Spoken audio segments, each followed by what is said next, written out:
97.3 ESPN, WENJ, WENJ HD, Millville, Atlantic City, a Town Square media station.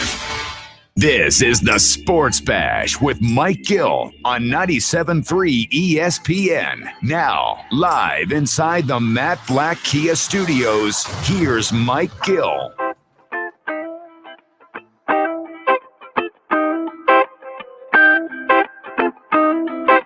A Thursday edition of the Sports Bash starts right now. What's going on, everybody? I'm Mike Gill. This is the Sports Bash live on 97.3 ESPN, the free mobile app. Don't forget, you can watch the show live on our website, 973ESPN.com, through Twitter, Facebook, or YouTube. Josh Henning producing today's show. You out there as we get to kick off and start it on a busy Thursday. We say busy. We had Sixers last night. They're right back in action tonight in a big one against the Bucks. We'll break it down later on in the show. Keith Smith talks a little NBA with us. 3:20 inside the Sixers. Heavy on the Birds today. I got so many messages about this Eagles press conference yesterday. It's unbelievable how people take things, but we're here to give it to you straight. We anticipate having some pushback on some of our views, but I loved Nick Sirianni yesterday. I said it yesterday. I'll say it again. I thought he was a breath of fresh air. Some people told me he came off as unprofessional in football. Something's unprofessional. Come on. It's a breath of fresh air. I am definitely not a get off my lawner for most things. There's very few things that I think that I would qualify as a get off my lawner. You know, like, it's better my way. Now, there are things like I don't like baseball's game today more than the game from the past, but I'm not get off my lawn really about it. Like, I mean, it is what it is. I don't think the game's better, but I don't think that, like, Greeny was having this conversation today on his show. It's funny because he was on my show on Tuesday, and I feel like he took my conversation and used it for his show today about the battle between analytics and in sports.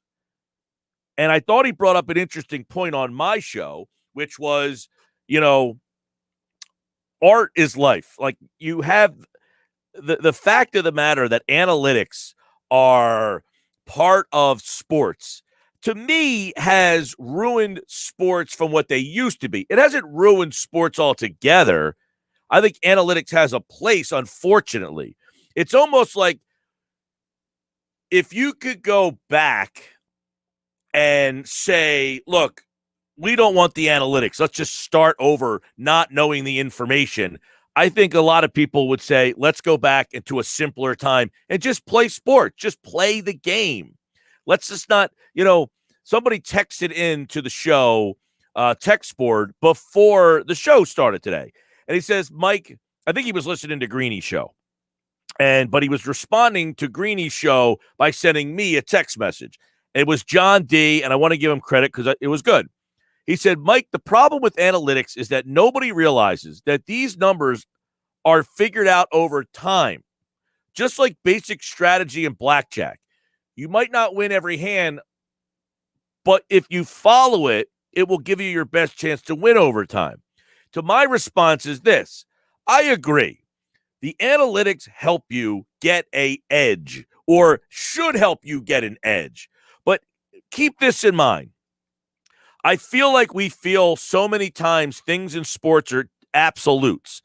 And I would argue nothing in sports is an absolute. Absolutely nothing. From pitch to pitch, from throw to throw, from shot to shot, you never know the result. I could be a 40% three-point shooter, and I can hit 3 in a row. Well, the percentages say I shouldn't hit 3 in a row, but I just did. But in the end, it will all calculate out to 40%. Now, some nights I might hit 50% of my threes. The other night, Steph Curry hit 10 out of 17. Well, last night, he hit 2 out of 11. Percentages are there to even things out, not to be used as the rule. This guy's not making 40% of his shots every single night. Some nights he makes 60, other nights he makes 30, some nights he makes 75, other nights he makes 15.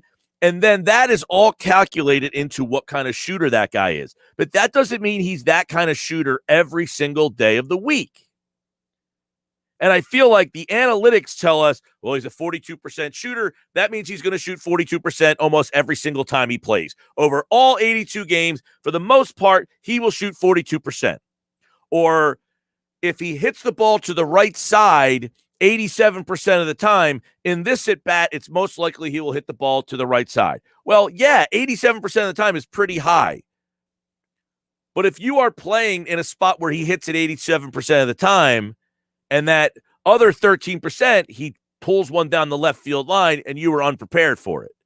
That doesn't mean you don't have to do the adjustments based on the analytics. All I'm saying is I think the analytics sometimes it's over analysis, paralysis by analysis. You know what I'm saying? To me, anything can happen on any pitch, any play, any shot.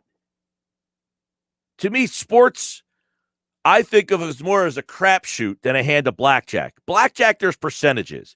Hit on this. Double down on that. Don't split on these. Boom. You follow the rules of blackjack, and if you do, you may make money.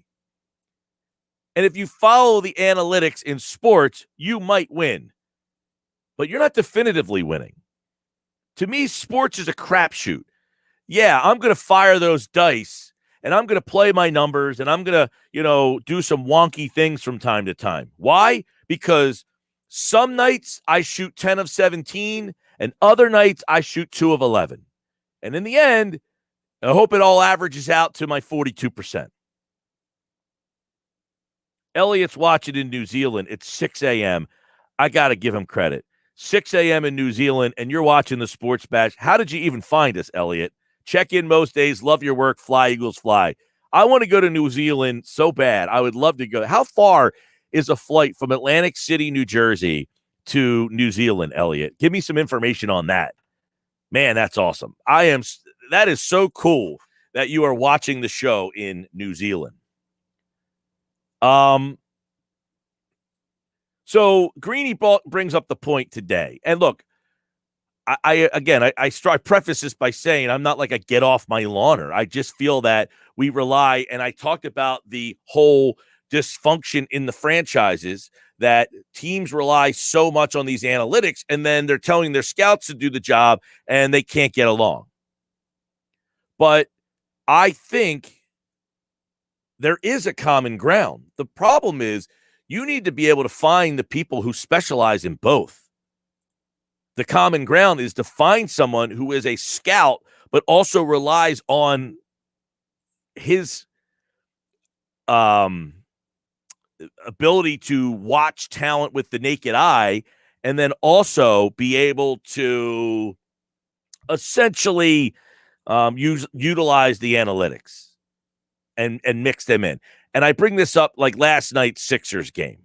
If Joel Embiid makes that bizarro shot that he throws with one hand from the full court that almost went in, right? You can't account for that. You can't account for Furkan Korkmaz making the three to make it a makeable game.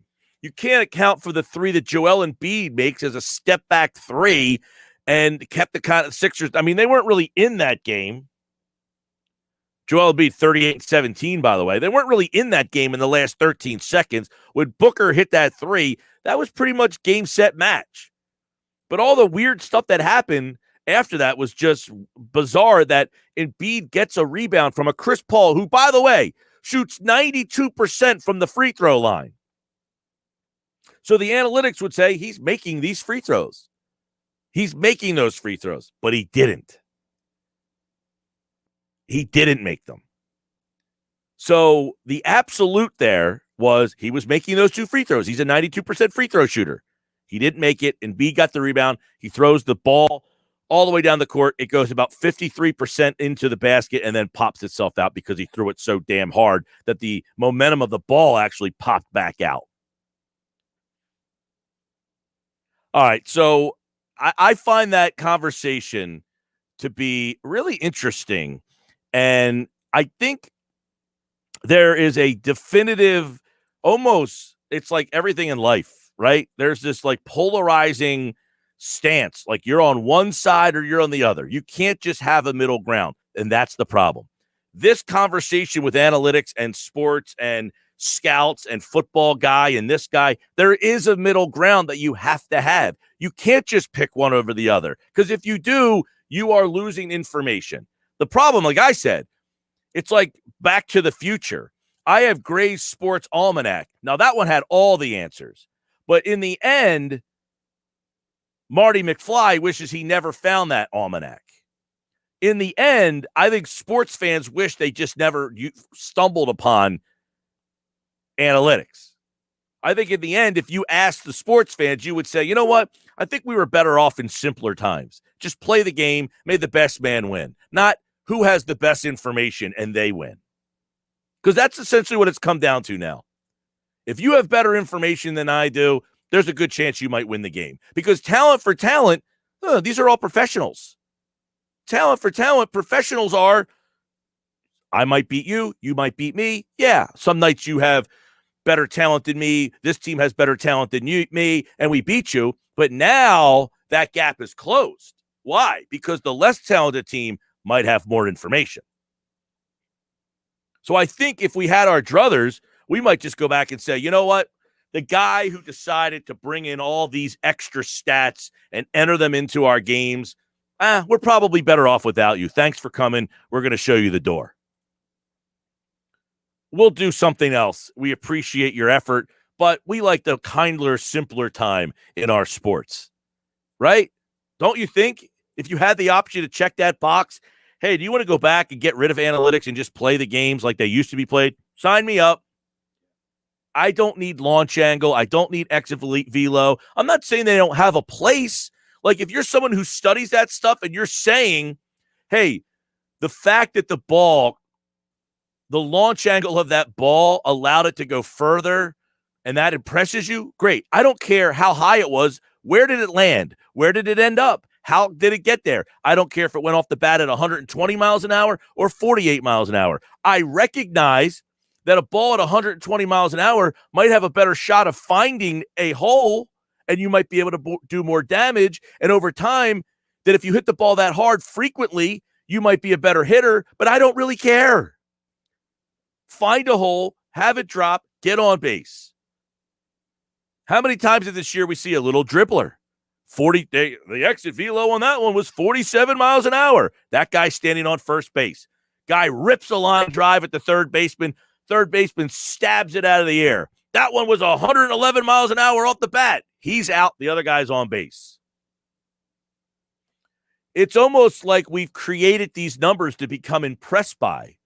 And again, it doesn't mean that they don't hold some sort of value. I'm sure they do.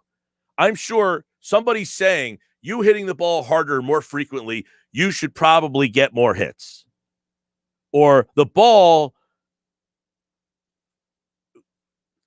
the angle of the ball off of your bat, the whole notion is there's three outfielders. This was the original context to it. There's three outfielders. There's four infielders. Don't hit the ball on the ground. Hit the ball out into the outfield, and essentially they want you to hit doubles. They want you to get doubles, hit the ball into the gaps, hit the balls over the fence. Hitting the ball down and through the holes is much harder to do because there's four infielders. But the odd part that nobody explains is, there was four infielders in 1985 when Tony Gwynn hit 340. I don't know what he hit in 1985. I know he hit probably that high at some point. So don't say, and Tony Gwynn didn't hit 340, 19. I'm just using an example because I think Tony Gwynn was a pretty darn good hitter, and he had four infielders in the infield at all times. And in 1985, he hit 317. He hit 350 the year before. He hit 370 in 1987. And guess what? In 1987, when he hit 370, there were four infielders. Now, you would say, yeah, there was no shift back then. So he was really only hitting between two infielders. Maybe so. But guess where he is? He's in the Hall of Fame. You know how many home runs he hit that year? 7. So I think if we went back and say, could we start it all over again? We probably would. I think we might sign up for that. Mike Greenberg today on Greeny on 97.3 ESPN said this. Analytics are an absolute. Analytics can tell us what has happened with certainty. That's great. They cannot tell us what's going to happen with certainty. They can only tell us what's likeliest to happen. And that's where the art comes in. Like some of life is a science and some of it is an art. And if you try and turn this into too much of a science, you run into some trouble. Yeah, I think we're at the point in sports where we're almost battling. Is it a science or is it an art? And Jalen chimes in watching on YouTube. Analytics will never be as important to me as intangibles. It's impossible to measure. The intangibles are impossible to measure. And that is what makes this conversation what it is, because people like absolutes. They like definitive. It's the way of the world. We get into an argument with somebody. I think this, you think that. You think you're right. This guy thinks he's right. Neither one wants to concede. You both can't be right. Or can you? Yes, you can. There can be a middle ground. Some people think Nick Sirianni should have named Jalen Hurts the starter yesterday. Others say, well, he was just coach speak. Louis Riddick is one of them. You know, Louis Riddick was on KJZ this morning. I was watching him, and they were having this conversation when asked about, hey, did you have a problem with the fact that the Eagles yesterday, I mean, holy mackerel, is this getting blown out of proportion? You know, Nick Sirianni yesterday, he wouldn't name Jalen Hurts the starter. I said it's not a big deal. People say it is a big deal. Is it a big deal? Is it not a big deal? Of course it's not a big deal. But here's what Louis Riddick said. It's just coach speak. It's just, I've never heard a head coach say, yeah, you know, right now here sitting in April, you know, we've got our 22-man depth chart already carved out, and there really is no open spots, and everybody else coming in here, you're just kind of competing for backup role. I never heard a coach say that. Never heard a coach say that, and nor should they. Now, it's a different situation if Doug Peterson's the coach and Carson Wentz is here and they draft Jalen Hurts and Wentz has been the starter. Well, guess what? Hey, Carson Wentz is my starter. That we know. Jalen Hurts, he's played 4 games. The new coach comes in. He doesn't know anything about either one of these guys in person. He might have seen guys. He may have formulated an opinion from watching and talking to scouts. But everything about the press conference is about competition. Someone says, hey, are you going to hand someone a job? No, I just told you the whole press conference, everything is about competing. Primetime Stephen Joyce says Joe Flacco will be the starter. Well, that's an interesting take. Boop. So, as Louis Riddick said, of course, he's not going to come out and name Jalen Hurts the starter. I thought Sirianni was a breath of fresh air, and I'm excited because I finally feel like it's a real guy back there. I liked Peterson. I didn't think Peterson deserved to be fired. But if you're going to give me somebody, I got to judge him, and I can't say just because I didn't think the other guy should be fired that I'm not going to like you. He got fired. He's gone. He's not here anymore. So now I got to judge the new guy.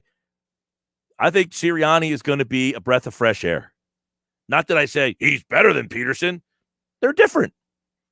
Peterson had his positives, and I think Sirianni is going to be a breath of fresh air. I loved what he said yesterday. I thought it was great.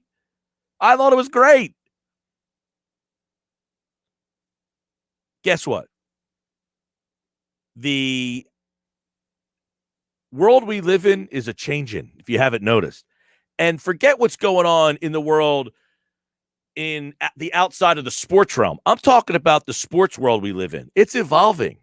All the sports are changing. I'm 44. None of the sports look the same as the sport when I was growing up. And that's okay. It doesn't mean it's better. It doesn't mean it's worse. It's just different. Nick Sirianni, he's different. And that's okay. You are allowed You are allowed to evolve as well. You don't have to wear white sneaks with blue ends the rest of your life. You can change them. It's okay. You don't have to dress the same. You can change every once in a while. It's okay. You're allowed to have a different opinion. Your opinion can change over time. And that's the analytic versus the scouts debate. And that's what sports was so cool about. And now it feels like in sports, too, they want us to just comply with what the numbers say. And that's why I don't think sports are as good now. Sports Bash Live, 97.3 ESPN. Now we get to watch the Cowboys get Pitts. Now, he's not getting to 10. You know that. And if he gets to 10, the Eagles will jump in front of Dallas and trade up and get him. So I don't think there's any way Pitts gets to 10. Mike, do you think the Eagles could draft a corner at 12? I think they'll only draft a corner at 12, or a wide receiver, or trade up. All right, Harris, let me table this, and I'll answer it when I come back. There's a lot to unpack on that one. Sports Bash is live on 97.3 ESPN. I got text messages I want to get to, 609-403-0973. I got another $1,000 Sports Bash cash code word. Hope you're entering all the words because somebody's going to win $10,000 at the end of the promotion, which is next Friday. Sports Bash brought to you by Clark's Moving and Storage in South Jersey. For your next local or long-distance move, Clark's Moving and Storage is your first call. They're dependable. They always show up. Online at clarksmoving.net. All right, we're just getting started. Busy show. Keith Smith at 3:20. Your chance to text and post and call 609-403-0973 on the text board, 609-573-3776. I'm Mike Gill. This is the one and only Sports Bash.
All right, welcome back. Sports Bash Live 97.3 ESPN, the free mobile app. And don't forget, you can watch the show on YouTube, Facebook, Twitter.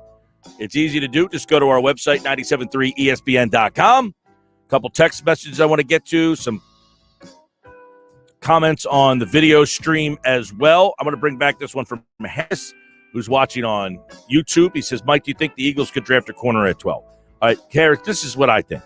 If they stay at 12, they'll draft a corner. Unless Waddle or Smith is there, I think one of those two would be in play. I'm 50-50 on whether one of those guys would be there. I think one of the corners would be there. If one of the corners are there and the Eagles are on the board and they don't move and J.C. Horn is there, I think they'll take him. If somebody is falling, and I don't think this is going to happen, Chase, Pitts, I think they would trade up. And if somebody calls them and offers them a second-round pick or some more draft capital for next year to move to 12, I think the Eagles would move back and take an offensive lineman. That's your offensive lineman. Would be that. That would be your case there. They would move back, get more picks, and take an offensive lineman. All right, what else is Harrison here? Then in round 2, trade back in the first round. They could trade back to the first round because they have so much draft capital. But I don't see them drafting for a running back in the first round. So I think they could trade back into the first round. I don't think it would be for Najee Harris. I think that's who you're talking about. Najee from Bama, the running back. Yeah, I don't think that would be the case. Good question, Harris. We'll keep them coming. 609-403-0973 on the text board. 609-403-0973. Maka's watching. Says Flacco will not start. Howie was blowing smoke in the news conference. Wants the team to think he could take a quarterback. No, Flacco's not starting. That we know. That press conference yesterday, them not saying that Hurts is the starter is a nothing burger. People want to make it something because they're tired of the draft. They want something different. So let's create a quarterback controversy. Jalen Hurts is the starting quarterback of this team. Period. Point blank. That's it. There's no question. They're not starting Joe Flacco. The team that won 4 games last year. You're going to go and start a 37-year-old quarterback for a 4-win team? The only way there's a quarterback controversy is if they draft a guy at 12 or they trade up and go get a guy. That would be the only way. I don't see that happening. But they're not going to have a controversy and start. They drafted a guy in the 2nd round last year. He started 4 games for you. You're going to play Joe Flacco? Come on, guys. You're smarter than that. There's no possible way they say, hey, Joe Flacco just beat him out. When it comes to Jalen Hurts, a lot was made of that the team did not use Wednesday's platform to name him the starter, which shouldn't come as a surprise. When a team hires a new coach, he wants to preach competition. And coming out and handing someone a job simply isn't in a new coach's DNA. Look, the team spoke volumes when it traded Carson Wentz. That means we have confidence in you. And then they moved from 6 to 12 to get out of the quarterback conversation. They spoke volumes that Hurts was their guy, even though Sirianni didn't make that proclamation yesterday. He said it. To name starters, he said to name any starters at this particular time. We've been working with these guys for 2 days. He said, my biggest thing is competition. We're going to have competition at every position. It's hardly a slight. More the message of the press conference, including Sirianni's much ballyhooed story about playing rock, paper, scissors that's been blown out of proportion. And as Louis Riddick said, it's just coach speak. The story was meant to show creative ways to see how competitive potential draft picks are without the ability to interact with them in person. The team hasn't been able to bring prospects in the building. So meetings are happening over Zoom. So with that, rest assured, unless something bizarre happens, Hurts is the starter. You guys know that. Right? How can anybody sit here and legitimately think that the Eagles are considering starting Joe Flacco? The Eagles value the backup quarterback position. That we know. They got a veteran quarterback who I thought they overpaid, quite frankly, in Joe Flacco. But they just wanted a veteran guy to be there as a safety net, not for competition. Not for competition. 609-403-0973. Over on the text board. Mike, the problem with analytics is that they work. So it's hard for teams to go against style or justify not using them. Well, that's not always the case. Case in point, the Yankees. The Yankees are a very analytical-driven team now. The problem is that's the only way they can win a baseball game is hitting home runs. When they're not hitting home runs, they can't manufacture runs. They don't hit the other way. They don't move runners over. They don't lay down bunts. They don't hit and run. They don't steal bases. It works when it's working, sure. It works like anything else. When this is the society that we live in. Guy gets a bullhorn and says, the media is the worst. They spread all these lies. And then the same guy posts a story on his Facebook. Well, where'd you get that story? From the media. Well, look, this guy said this. It fits my narrative. It fits my point. So I'm going to post a story. Well, you just got done saying that the media makes stuff up, except for when it fits your narrative. The media doesn't make stuff up unless you don't like what they say. If you like what they say, you will go out of your way to find someone who supports your narrative. That's analytics. They don't always work, but when they do work, you'll say, we followed the analytics, and this is what happened. We won. Well, what about the days that you didn't win? The Yankees right now. Now, in the end, they might win more than they lose. But right now, they're losing more than they win. So, yeah, they work, but not all the time. Text message goes on to say, analytics is like tanking for draft picks. It's not guaranteed, but the numbers tell you that's the way to go. Yeah, I don't disagree with that. And as I said, in the end, I think if you had the chance to say, hey, I don't want to have these numbers included in sports. Let's just get them out. Let's just forget about them. You can't now. I mean, we have the information. You have the information. You're going to use the information. So sports hasn't become my players are better than your players on the field. Sports has become I have more information than you. I think sports fans just want, are your players better than my players? Not your front office has more information than my front office. That's all. I'm not saying that they're good, bad, or indifferent. I think they have a role. I think they have a place. And I think some teams use them better than others. But I think sports fans would prefer them not to have a role. That's what I'm saying. I'm not saying that they don't work or do work. They might work 98% of the time, which is inaccurate, but they may work 98% of the time. The point that I'm making is I think most sports fans would just prefer that they didn't have a role in this space. Just, hey, my guys practice, your guys practice. I put a game plan together. You put a game plan together. And that's go see who's better. Instead, it's I have practice, you have practice. I put a game plan together. You put a game plan together. Your guy has numbers that my guy doesn't have. And now it's almost as if they have a guy sitting in your huddle. Right? It's like they put a microphone and put it in your huddle and we could hear what you're saying. That's essentially, and I think most people would say, no, just play the game. Stop trying to cheat. Stop trying to get in. Like, you ever had that guy growing up and you used to play games with him and he was like always cheating? And you're like, dude, just play the game. Like, just play. Let's play and see who's better. That's what happens here. And I'm not saying it's wrong. They're well within the rules, but it's almost like the kid who always just cheated.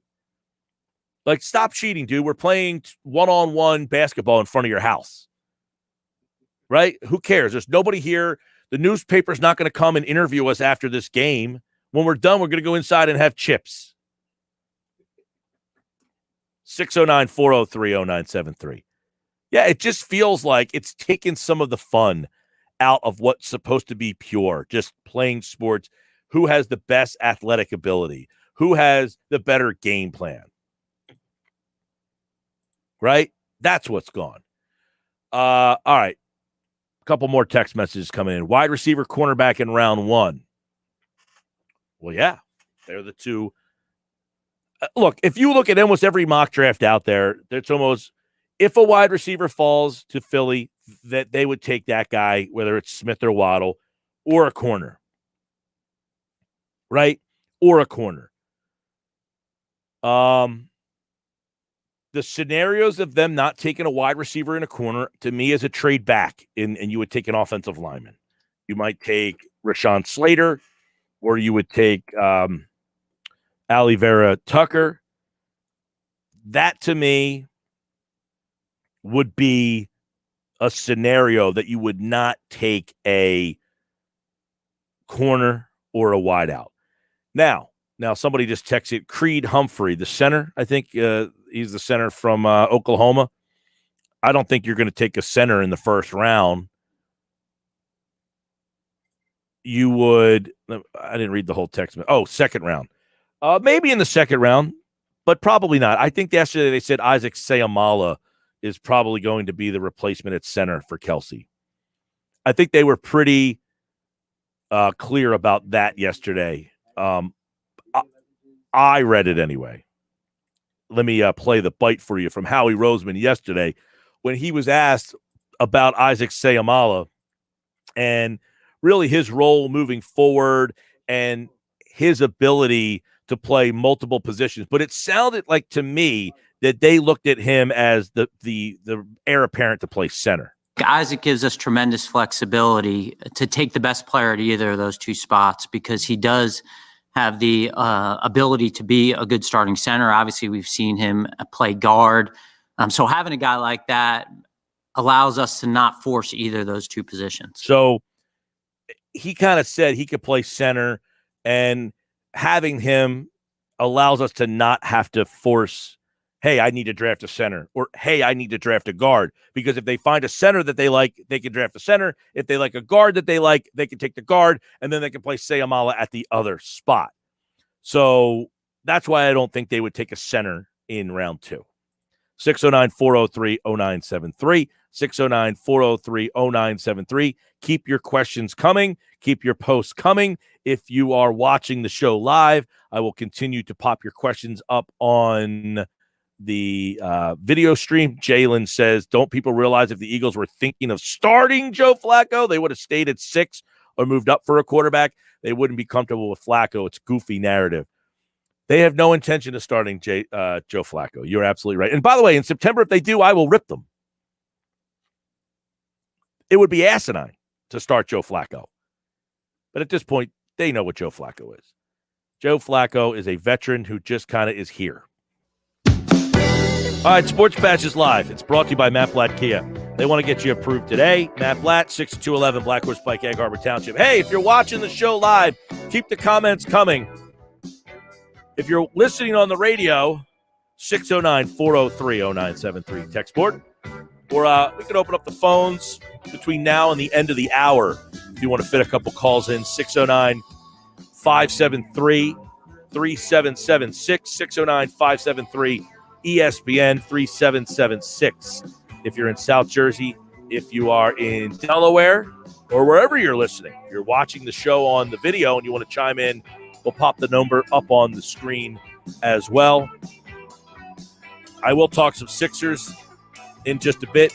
Keith Smith next hour. Shake Milton's a huge problem with George Hill working in and Maxey playing well. Maybe we don't see him. I don't think that's going to be the case.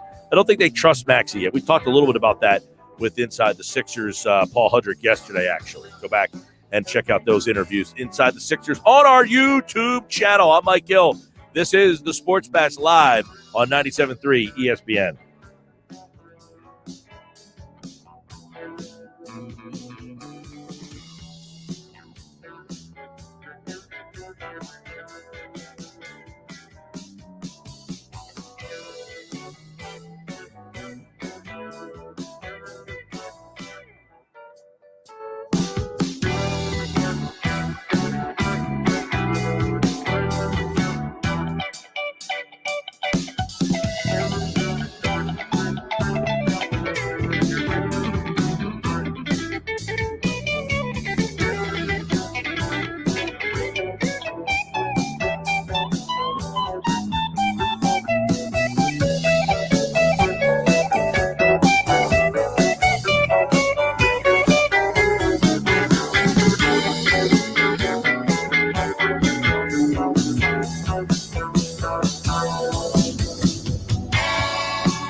All right, we're back on a Sports Best Thursday. Sal Powell tomorrow. We'll talk a little bit more about this draft. He did the mock draft this morning on KJZ. He had the Eagles taking Devonta Smith. I want to talk about that with you guys in just a little bit. I want to continue to answer your questions at 609-403-0973, 609-403-0973. David is watching on Facebook. And he says, in no particular order, if the Eagles took a wide receiver, linebacker, cornerback, and safety with their first 4 picks, I'd be so pleased with Howie. I haven't heard that term, so pleased with Howie, in my life. If they took a wide receiver, linebacker, corner, safety, yeah, they need all of those picks. No doubt about it, in no particular order. I think corner is the biggest need they have. I think linebacker got fixed a little bit. Eric Wilson can actually play, but I still think they need a linebacker. They definitely Anthony Harris can play. We don't know if Rodney McLeod's going to be the same player when he comes back, but McLeod's a decent player. They have 2 decent safeties, 2 decent linebackers. They're not excellent. They don't have a playmaker at any of those spots. Anthony Harris is decent. I mean, he can play, actually. Eric Wilson can play. They need a corner bad. I think of that group, corner, safety, linebacker, wide receiver is probably the 4th thing they need. because we don't know enough about their wide receiver core. 609-403-0973. Let's go to Mark on the mobile. What's going on, Mark? Yo, Mike, what's going on, buddy? What's up, man? Last year, man, we were talking. I really wanted the Eagles to draft a linebacker like Murray or who was available to be the quarterback of the defense for the next 10 years, barring injury. And then we talked about Claypool in the second round. That would have worked out great. They didn't do it. So this year, they're sitting there. They already traded back. By the way, if Pitts is available at 6, people are going to go absolutely bonkers on Howie no matter what happens in the draft, right? But now they're sitting there at 12. If they don't trade back, I would personally trade back, get more draft capital. I like the Newsome guy. I don't mind Farley at all, if it's later in the first round. From the Eagles, just like last year, I'd be taking Parsons, no doubt, at 12 if he's there. Get that quarterback of your defense for the next 10 years. They probably won't do it. The Eagles as well as anybody. I'd almost guarantee you Kwity Paye will be their first pick because they love those. Well, the part that I agree with you on, Mark, is if they trade back and get more picks. Like I saw a mock draft the other day that had them moving back to 15 and getting another second-round pick. Here's the thing. We had John Clayton on yesterday, and he explained how this draft gets very weak after like round 5 because there's over 1,000 players that could have entered the draft that decided because of the COVID, they re-entered as seniors. They reclassified as seniors. 1,000 players. Think about that. So you are getting, as John said, undraftable players from the 5th round on. You're getting a lot of guys who would not even be picked. So next year is the draft. It's going to be all those 1,000 players. They're going to be in next year's draft. Yeah, and that's why even if the picks are next year, I don't even care about this year, right? Well, no, that's what I'm saying. Like that's why if they can get another second round pick in this draft, they would move back, say, to 15. Like the Patriots want a quarterback. If there's one on the board at 12, they call Howie. Hey, we want 12. We'll give you 15. Howie moves to 15, gets another second round pick, and that's when he says, "All right, I'll take an offensive lineman." I'm all for it. Between the aging Lane Johnson. Got injuries. I'd even be trying to trade Dillard in this draft if they're not going to play him. And Ertz, maybe call up Indianapolis again, try to get something for them too. It's going to be curious, but I'm really going to be interested to see if Pitts is sitting there at 6. The outrage your phone's going to be blown up. Well, it's funny though, Mark, and thanks for the call, bud. When Pitts was on the board, when the Eagles were at 6, we had people saying, "Oh, they're not taking a tight end at 6. They don't want a tight end at 6." And I'm like, this is the best player in the draft. I mean, aside from Trevor Lawrence, that you have to take. If you're in the number 1 spot, you have to take Trevor Lawrence. You are crucified if you are not, if you do not. But the next best player is Pitts. So, you can't take another tight end. Yeah, if his name is Kyle Pitts and he's the best prospect, offensive talent that you've ever seen play that position, you take him. I got no problem if they would have taken Pitts at 6. It's funny. I remember the first time we saw a mock draft with Pitts in it, and we were like, wow, this is kind of interesting. They're really going to take a tight end. And then, of course, people are like, well, he's not a tight end. And now he's the guy everybody wants. But, Mark, the point that you make about the trade back, I 100% agree with that, is they would trade back. And if they trade back, it's because they would take an offensive lineman, or you're right, a defensive lineman. Kwity Paye, Rousseau. The problem with that is, man, Rousseau did not play. Kwity Paye played so little. They feel like in a draft where, look, you're the GM and you've been getting crucified fairly or unfairly for poor pick after poor pick. You cannot take a guy who you're hoping. I know you're hoping for them all, but like the analytics, you better hope that those analytic numbers are more like 80% than they are 50-50. And Rousseau feels like 50-50. Kwity Paye feels like 60-40. They don't feel like sure things, man. They don't feel like sure things to me at all. 609-403-0973. Makaw's watching on YouTube, says, I'm sick. I had a dream the other night. The Eagles drafted Sewell at 12. Well, that's not happening. So you can feel like your sickness is just a dream because they're not getting Penei Sewell at 12. And Mailata played guard, and they had the most powerful offensive line in football, literally dreaming about draft scenarios. Yeah, that is a little odd, but that scenario is not happening. There's no Penei Sewell at number 12. I couldn't imagine waking up in the middle of the night like, oh, my God, could he pay at 12? That's not happening. Elliot, does Howie survive the season if this draft is average? We can't trust him with those 3 first-round picks next year. It's a great question. Rob Motti tonight at 5:25, I will ask him that question. I'll give you my opinion on it right now. Does he survive the season if the draft is average? Yes. You know why? Because he got the 3 first-round picks next year. You can't grade the picks of this year based on one season. So I think this is a 2-year Roseman process.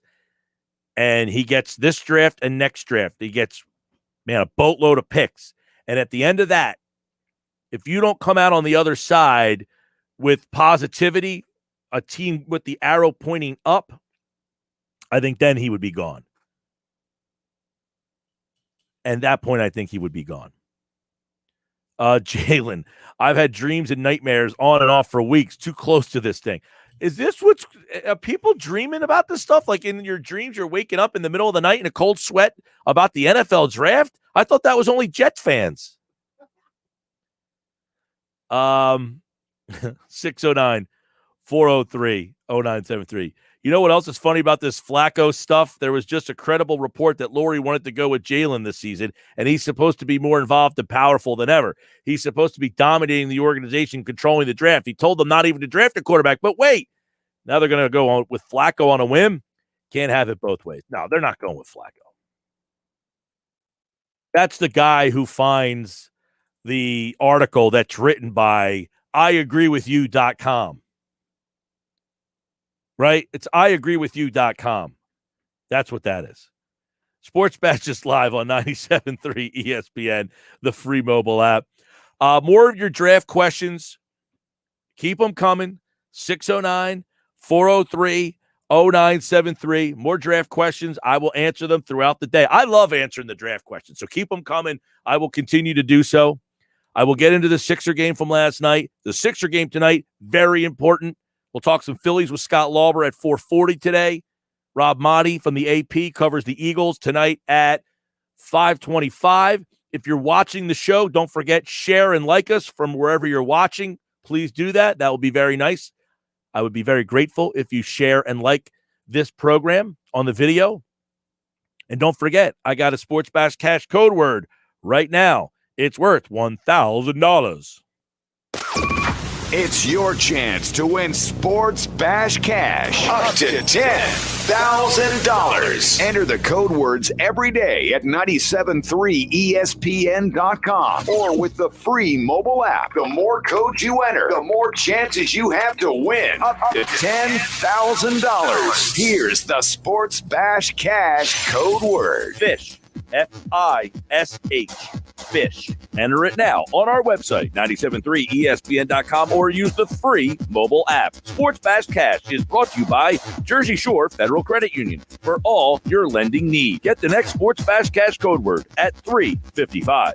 It's Sports Bash Cash 10 times a day, every weekday at 55 after each hour from 9:55 a.m. to 6:55 p.m. Listen all day for your chance to win Sports Bash Cash up to $10,000.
Texting enrolls you into reoccurring automated text messages. Message and data rates may apply. Come on, one more rep. You got this. 10. There it is. Nice work, man. You're a beast. Thanks, man. I feel better than I have in years. And I got to tell you, taking Nugenix makes a huge difference for me. Nugenix? That's the testosterone booster with TV ads with Frank Thomas. The big hurt, right? Oh, yeah. The patented key ingredient is testofen, which helps boost free testosterone levels and increase lean muscle mass. Well, it's clearly working for you. Hey, are they still giving out complimentary bottles for people to try for themselves? Yeah, Nugenix is a great way to increase lean muscle and feel stronger with more energy and endurance. Man, I need to get a complimentary bottle of Nugenix. No problem. You just got to send them a text. Text both to 42424 right now for your complimentary bottle of Nugenix, the #1 selling free testosterone booster at GNC. Plus, text now and we'll include a bottle of new Nugenix Thermo, our most powerful fat incinerator ever, to help get you back into shape fast, absolutely free. Text BOTH to 42424. That's both to 42424.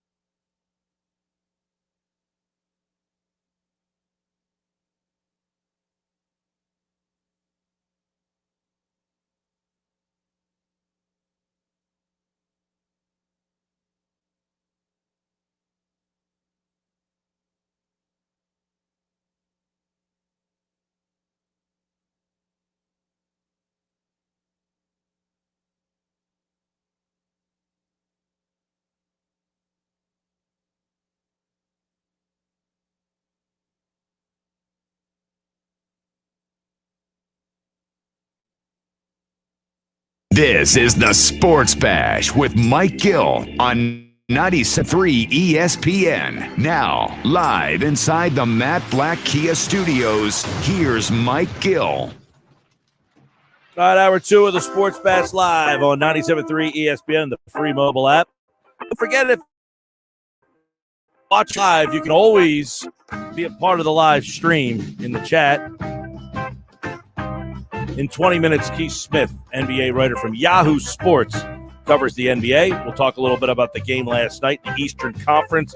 You know, Jimmy Butler came out and said something today that should be interesting to Sixers fans and Eastern Conference, Knicks fans, Celtics fans, whoever you are. He said, just get us there, and I'll do the rest. Jimmy Butler today. Yep, not today. I think it was last night. Jimmy Butler says, just get me to the playoffs, and I'll do the rest. So they're going to make the playoffs. That's not the problem. Team hasn't been very good this year. 609-403-0973 is the text message number. If you want to get involved with the show, you can always hit me up on the phones. If you're watching the show on the video, you could see the numbers for the text board. And, well, you don't really need the text board if you're watching the show because you have a chat ability wherever you're watching. But you can always call us, 609-573-3776. You can follow me at Mike Gill Show. All right, so here's what we know. Yesterday, I think the one thing that I take from that yesterday is that the Eagles are open for flexibility. Flexibility was the message of the draft for the message of the press conference from Howie Roseman. Flexibility can gives us optionality. They want as many options as possible. I think, look, Roseman knows it. As much as you don't like him, he's not a dummy. And he knows his back's up against the wall here. He knows you hate him. Right? And the last time Roseman had his back pushed to the wall, he won a Super Bowl. Like it or not, you have to admit it. You hated him the first time he was here. He got pushed down to the broom closet. You applauded Chip Kelly for that, and Kelly was a failure. Roseman came out of the broom closet, cleaned up Kelly's mess, and won you a Super Bowl. Yeah, you, the guy who hates him. I can't hate the man. I'm sorry. It's not in my blood or DNA to hate a man who gave the team a Super Bowl title. I might say I don't know that he's doing a great job right now. I can't hate the man. He was the general manager of the team that won the Super Bowl. The only Super Bowl in the history of the franchise. So if you want to hate that guy, that's on you. I will choose to take the high road and say, I appreciate him. Whether you like him or not, that's on you. I will appreciate Howie Roseman for winning the Eagles a Super Bowl. I find him to have I don't want to say a direct hand in it, but it's about the biggest hand you could have in winning that Super Bowl came from Howie Roseman. Think about the game that they won. What happened in that game against the Minnesota Vikings? Patrick Robinson intercepted a pass and took it to the house. Who signed him? Howie Roseman. Think about the guys they got on that run and where they came from. Who signed them? Who got them? LeGarrette Blount, Jay Ajayi, Alshon Jeffrey. Where did those guys all come from? They came from Howie Roseman. So, yeah, I get it. The draft has not been to your liking. But I'm not going to hate the man who built a Super Bowl winning team. And the last time his back was to the wall, he's not a dummy. He knows it. You hate him. And I like that. I like the position he's in right now because the last time you hated him this much, he shoved it right down your throat. I mean, essentially, if he could have came out wearing a Hulkamania t-shirt and ripped the thing off, that's the way I would have approached that parade if I were him. Forget Jason Kelce screaming at the top of his lungs. The first name that Jason Kelce brought up, by the way, you know it and I know it. God, it probably bothers some of you people out there. Jason Kelce, drunken stupor. He could have named anybody. Who did he name first? Jason Kelce names Howie Roseman. And if I was Howie Roseman, I had the chance to go up to that podium, I probably would have done it like The Rock and said, you guys appreciate this Super Bowl? And you guys would all say, yeah, it doesn't matter if you do because you all hated me. Yep, I wouldn't let you appreciate it because you guys have no clue. Clueless Joe's out there. 609-403-0973. So guess what? Josh can't contain himself over there. He's laughing so much. Oh, man. I got a good Josh story for today, too. I need your guys' help in. But in the end, look, I like the fact, by the way, another text message. Chris Long, he made that rush. Yep. Chris Long was signed by, there you go, Howie Roseman. I'll fill in the blank for you. That team, at that point, that team, somebody texted in yesterday, this is the lowest point. Not true. Not even close. When when Chip Kelly left was maybe one of the lower points. It felt like this team was so far away. Even though they were 7-9, it just felt that the organization had lost it felt like the fans became apathetic, right? It felt like the fans became apathetic towards the Philadelphia Eagles, something that you never felt you would ever feel happen. Like right now, they won 4 games, but you're not apathetic about the Eagles. Not at all. We're not apathetic about this team. I feel like people feel excited. I take that back. I think people think Roseman's going to screw it up.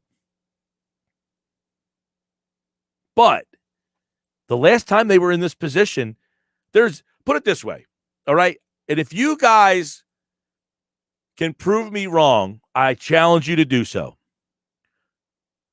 Give me a time when, number one, when they were in this position that they didn't get out of it in this regime. Because I've told you over and over, they have not had 2 straight losing seasons in a row.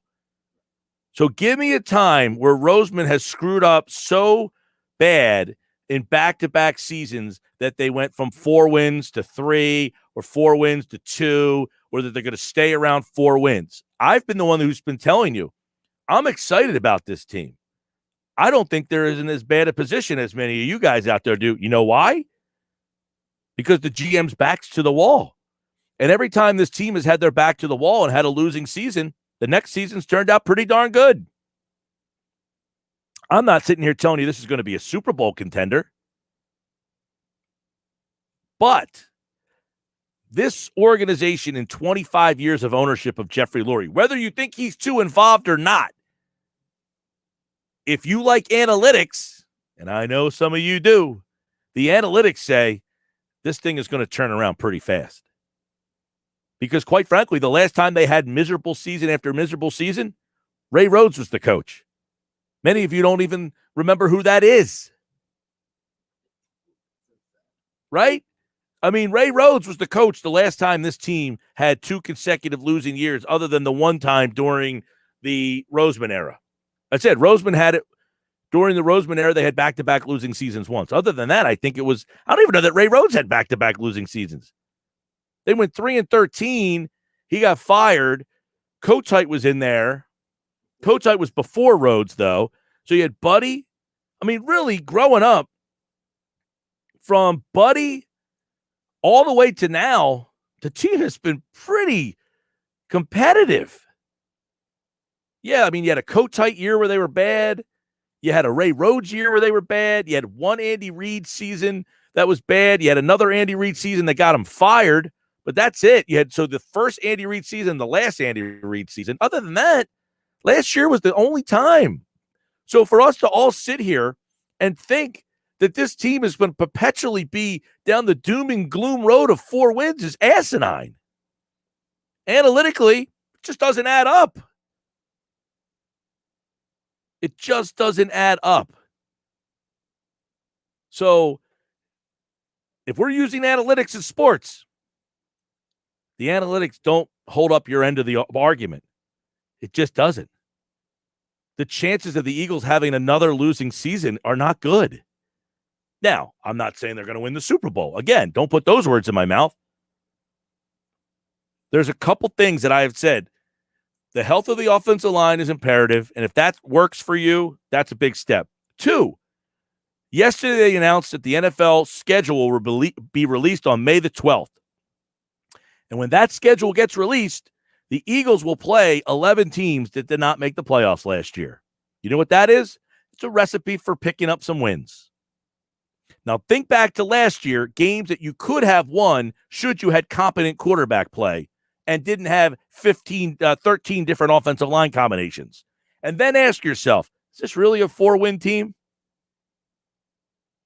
A 4-win team that, by the way, is adding a 12th pick in the draft, a second-round pick, and 2 third-round picks. Next year, we'll have 3 first-round picks. This feels like one of those situations like San Francisco a couple of years ago that went from one of the worst teams in the league to the Super Bowl pretty quickly. Now, this year, San Francisco went from the Super Bowl to not making the playoffs. Did they stink? No, they had injuries. They had more injuries than the Eagles did. They had the most injuries in football. Philadelphia was number 2. So I don't think San Francisco went from the Super Bowl to the worst team in the league. By the way, the Eagles, one of their 4 wins at San Francisco. So don't sit here and tell me that, oh, because you won 4 games, it's so bad, it's horrible. San Francisco went to the Super Bowl the year before. And why were they bad? I think it has to do more with injury than the fact that their roster configuration is a disaster. But I don't know. How do you guys feel? Worse about right now or about the end of the Chip Kelly era? I mean, the end of the Chip Kelly era felt so apathetic. And other than the fact that I feel like people out there just don't like Howie Roseman, I don't think that's the same way. Because Roseman, look, there were a lot of people out there that didn't like Sam Hinkie. But you were intrigued enough because he had all those draft picks. And guess what? All those people who didn't like Sam Hinkie are the people that are screaming at the television every single night about the Sixers. So you might not have liked Hinkie, but you got to appreciate that he was the guy that found you Joel Embiid. And you might not like Roseman, but you got to appreciate that this team has constantly been good under this regime. And that means you know that I'm right. And it pains you to say, yeah, you know what? The Eagles typically don't have losing seasons back to back. 609-403-0973. Text board is open. Mike, I will never forget that day. I was all the way up there by the steps. We cheered the heck out of Howie Roseman that day. That's from Tim in Millville. Yeah, that was one day that was very polarizing because when Jason Kelce made his speech and propped Roseman up on this pedestal, the fans didn't know how to react. Here was this guy that they want to vilify, and here's one of the most popular players on the team saying he's a big reason why we won the Super Bowl. Right? Kind of odd. Mike, if a top 5 quarterback is available and New England wants to flip 15 for 2, the Eagles decide to drop further and flip 12 for 20 with the Bears. Curious what return they would receive in each trade. To go from 12 to 15, I think they would get a 2. I think New England has 47. And, in fact, that's the exact trade that Peter Schrager at NFL Network, NFL.com, in his mock draft pointed out. New England, second-round pick to move up to the 3 spots. Somebody texted in earlier saying that if you trade 12 to 15, you're not getting the second-round pick, probably your third or your fourth. That wasn't my trade scenario. That was Peter Schrager at NFL.com. He's the one that said that they would get a second-round pick there. I would tend to agree with him. I think they could get a second-round pick. Remember this, though, to that guy, Tim. Just picture yourself where you were standing when this happened. Howie Roseman, a few years ago, was relinquished of all control pretty much in this organization. He was put in the side, he was put in the side of the building where I didn't see him for over a year. 2 years ago, when they made a decision, he came out of there a different man. He came out of there with a purpose and a drive to make this possible. And I saw a different Howie Roseman. Yeah, he did. And unfortunately, many of you didn't agree with him and still don't. But history says, if we're talking analytics, the numbers suggest that this team is probably closer to turning things around than not turning around. 609-403-0973. More text messages coming in. I want to go back to the text message that asked about New England flipping, because you said if they go New England from 12 to 15, now the Bears from 20 to 12, that would be interesting. Could you try to get another first-round pick out of that? I would hold their feet to the fire. You want to go from 20 to 12? You want me to drop back 8 spots? And I know you want a quarterback, so you got to put a premium on that. I'm putting a premium on this pick because I know you want a quarterback. You're not trading from 20 to 12 to take Rashawn Slater. So you hold the Bears' feet to the fire if they call, and you boldly ask, hey, I want your first-round pick next year. And if that happens, you take their first-round pick, you shake their hand, and very gladly move back to number 20. That's what you do in that scenario. 609-403-0973. All right, when we come back, we'll talk a little bit about the Sixers and their loss last night and how important the game tonight becomes. You know, the Sixers have lost 2 games in a row at home now. Now they got to go on the road for 2 straight and play the Bucks. And when you look at the standings, it's starting to get a little tighter up at the top. Inside the Sixers is coming up next. Don't go away.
Yes, indeed. It's time for a little look at the NBA, the Inside the Sixers segment here on the Sports Bash.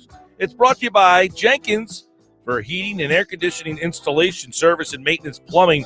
Drain cleaning service 609-641-6440 or jenkinsplumbingheating.com. I'm Mike Gill. Don't forget, coming up, we've got another Sports Bash cash code word for you, and that is worth $1,000, and that is at $3.55 today. Keith Smith covers the NBA for Yahoo Sports, and he joins us now with a look at this Eastern Conference and where it stands. We got a tight race. It's starting to get interesting. Things are changing. Keith, what's going on, my man? Hey, yeah, we're down to it. We're down to about 3 weeks or so left in this season, which seems crazy, but we're right down the stretch. Yes, we are. And last night, let's look at Philly and last night. They lose to the Suns. I want to get your opinion on they lose that game Monday night. Obviously, Curry goes bonkers. The Sixers don't have Harris. They don't have Simmons. Last night, same thing. No Harris, no Simmons, no Curry last night. So they're really playing without three starters. They've lost back-to-back games at home. But do you take anything out of those losses when they're that shorthanded? Yeah, the Warriors won. It's just, there's not much you can do when Steph is playing like that. Every team in the league is going to have a hard time pulling that one out. The Suns loss, I was actually encouraged by for Philadelphia, because to even be in that game with one of the best teams in the league, when it was really Joel Embiid having to do so much for them, including almost throwing it in from full court at the end there, that was really impressive to me, and that says to me that this team has turned the corner where they're not just going to fold easily now. It's going to be a fight to get them out of there. Yeah, I know. Last night was interesting. They were in that game, and then they come up short. This is a team that's very good at home to lose back-to-back home games. But now you're playing at Milwaukee tonight on the back-to-back, and again on Saturday. This Eastern Conference at the top is about to get interesting. How big are these two games tonight and Saturday? Yeah, these games are absolutely huge because they're up 3 games on Milwaukee right now. 3.5. But if you is it 3.5? Yep. But they're right there. So if you can win these 2 games or even get a split, you feel really good about the rest of the way. Asking a team to make up that kind of deficit with 10, 12, 14 games or so left, that's a pretty big ask. If you end up losing those 2 games, all of a sudden now that becomes a 3-way race at the top of the conference with the Nets in the mix there. These are absolutely huge games for Philadelphia, and it's going to be tough to beat Milwaukee, especially if they're down guys. I have not seen yet what the injury report looks like, but if you're not going to be a full group, it's hard to get wins there. Yeah, I know Simmons we're not sure about. Harris did not play. This is a back-to-back for Joel Embiid. I know he did say last night his intentions are to play, but now you're asking Joel to play at 39 and 18 last night or something like that. He went bonkers on Monday.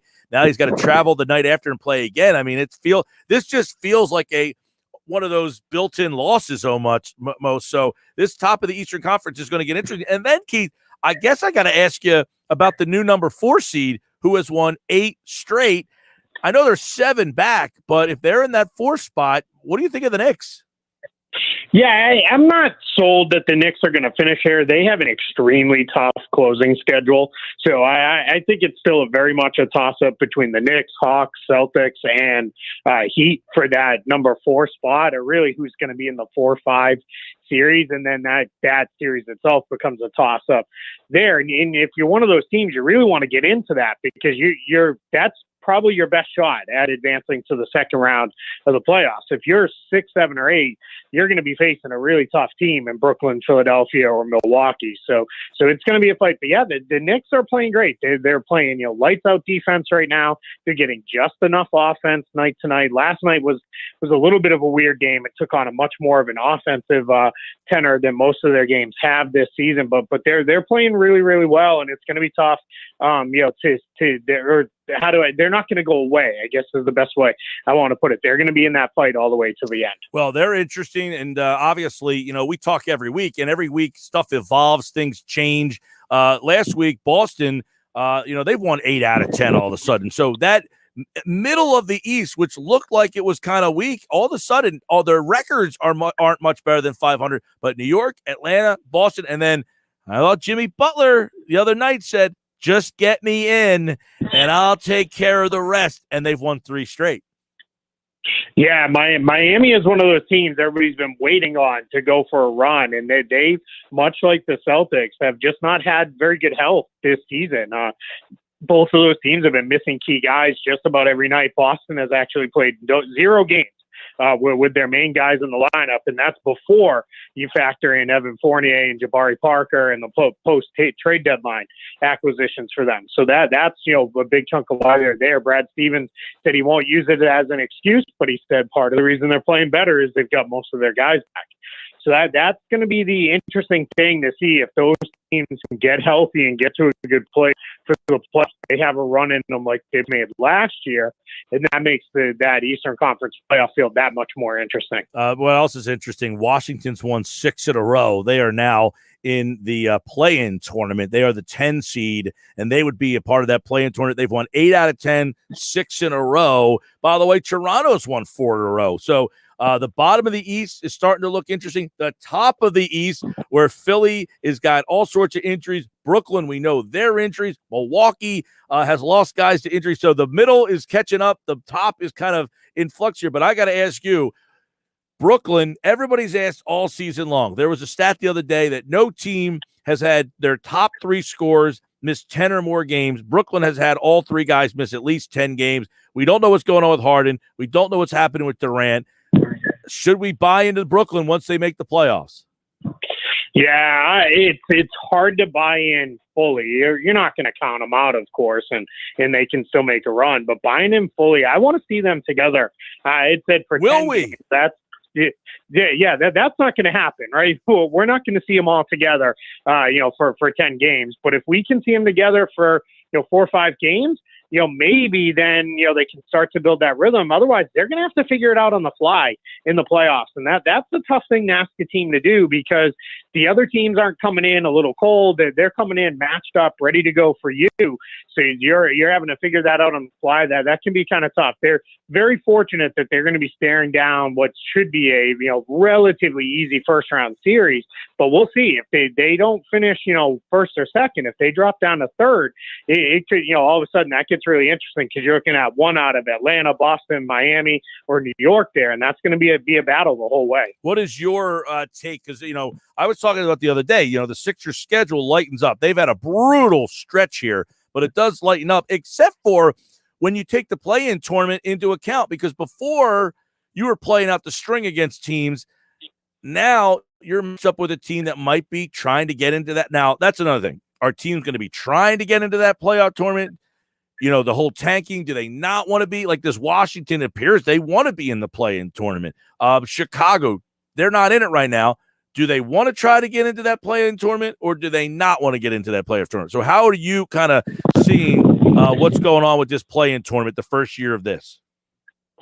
Yeah, we're going to see, and it'll be really interesting I'm saying this next week or so. By the time we talk next week, we're going to have, I think, a pretty good feel of who's really going for that play-in and who isn't in both conferences. Because if you're really going for it, you can't be resting guys. You can't be sitting guys out on back-to-backs. You got to try to get all those wins that you can get. And there are, the Pacers have slipped back. The Bulls have slipped back there. Washington's actually overtaken them now.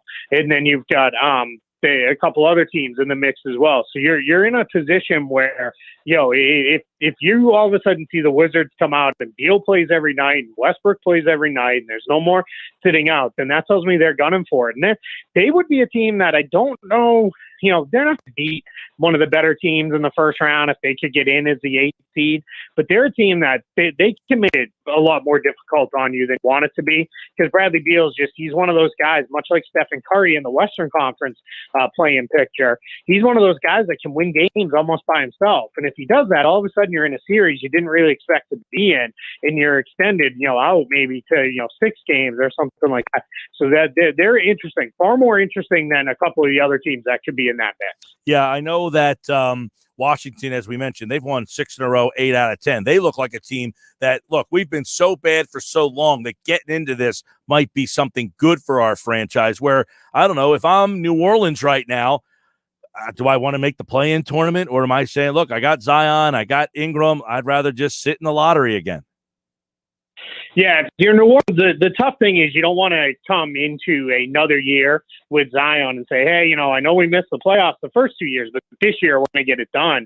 But on the flip side, having a better draft pick, even if you don't use it yourself, that's nice ammunition to have in trade talks and the like as they rebuild that roster kind of really around Zion and Ingram, because they tried to do that on the fly last year and it didn't really work out the way they had hoped for. This year, they tried to, really kind of make some other moves, bringing in Steven Adams and trading out Drew Holiday and kind of rebalancing things there. And that hasn't worked out again.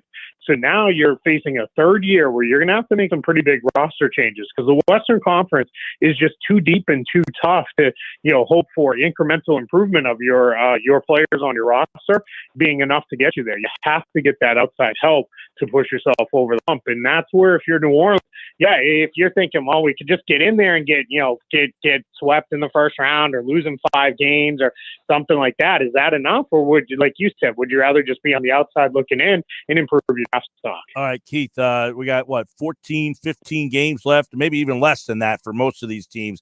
Who for you? Now, last week, to me, Embiid has been the MVP. Maybe I'm biased because I watch him all the time, but they're 9-9 without him.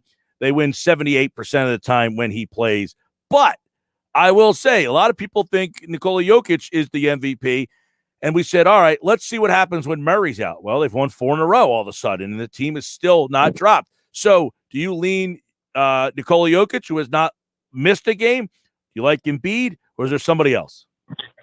Yeah, it's not anybody else. I've been making the point this week as I've been kind of doing the rounds of if Steph Curry gets into the playoffs and they are, not just a play-in, but into the actual playoffs, and you're looking for a reason not to vote for Embiid or Jokic, Curry might give you one there, and there'll be some narrative talk that comes into that as well. But for me, it's Embiid and Jokic, especially after LeBron went down, and then Embiid was not out for as long as maybe he could have been. He got back quicker than I think a lot of us thought he might. To me, that says, it's really a 2-man race now between those two. And I think what's ultimately going to come down is, where do they finish in the standings? Where do they finish relative to each other record-wise? And does either one's play slip here down the stretch at all? Because it's really, really tight. I would lean Joel Embiid, and I promise I'm not pandering to your audience. I just like that he brings it on both ends of the floor so much. And I like that now, that last night's game, for example, by all accounts, Philly shouldn't have been in that game. That's a game that, years past, even with, prior year Joel Embiid, they lose that game because they're down too many guys. Embiid's worn out, midway through the third quarter at the latest, and they're, slip away and they're down 10, 15 points by the time we get in the fourth quarter.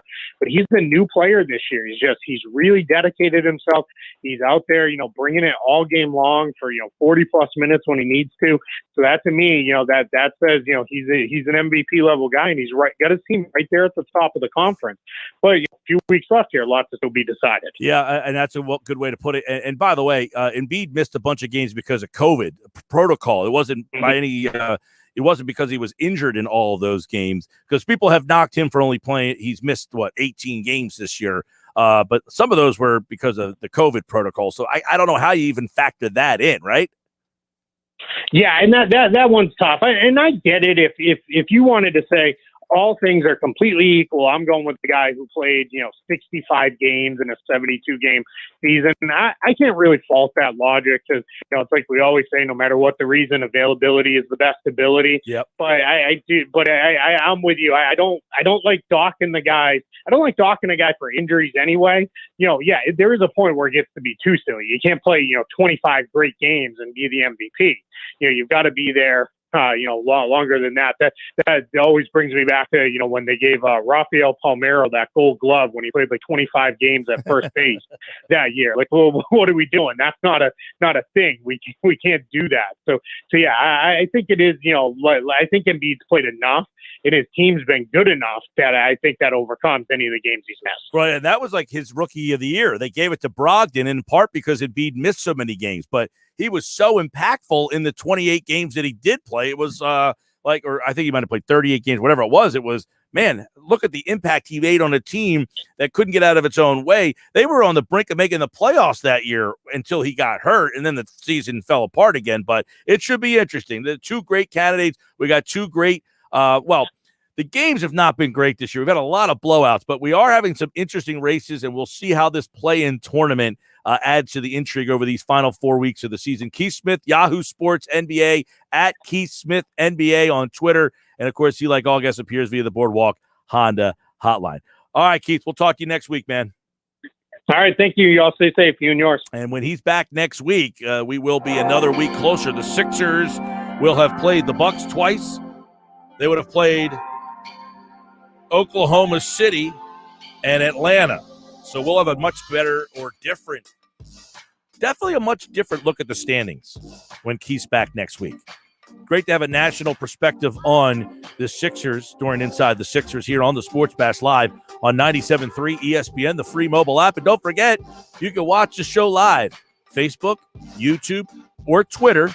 Just go to 97.3 ESPN, search on any of those platforms, and you can watch the show, or just go to our website, 973ESPN.com. Adam Caplan is in today for today's Football at 4, and we will get his perspective on yesterday's press conference and what he took from that. We've also got Rob Motti coming up tonight at 5:25 here on the Bash. So stick around, little Eagles, little NFL. We got it all. And Scott Lauber is going to talk some Phillies at 4:40 today as they have a day off, but they got a big problem. How do they fix it? I think Lauber might have the answer. So stick around. The Sports Bash Live on 97.3 ESPN and the free mobile app.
$3:45 Sixers tonight against the Bucks. Listen to it live on 97.3 ESPN.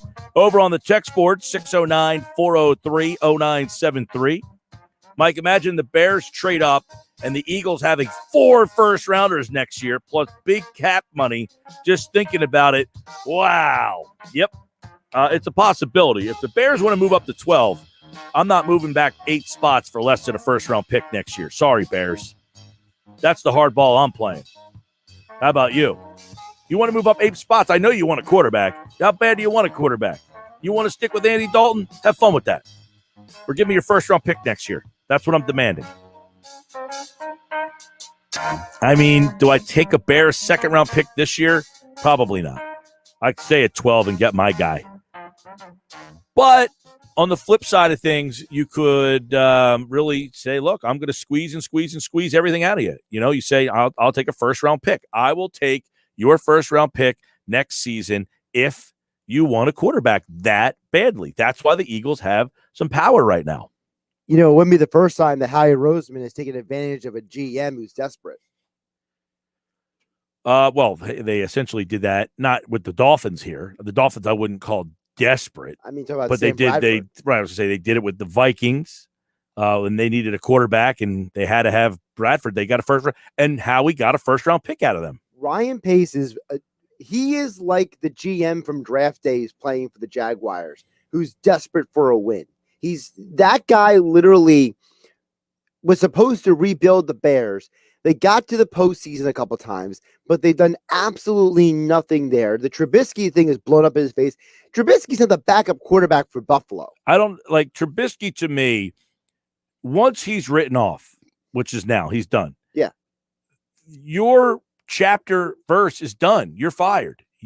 That was your big move, and it failed. Right. I don't know how Pace still has a job. Like, we're talking about Howie Roseman, right? And people hate him.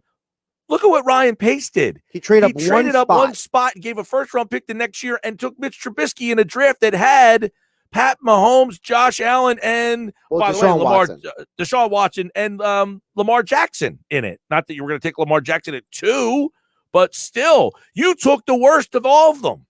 Wasn't Josh Allen in that? No, that was next year. Okay. But still, Pat Mahomes and Deshaun Watson were taken 8 picks later. Yeah. So to me, we sit here and rip Roseman.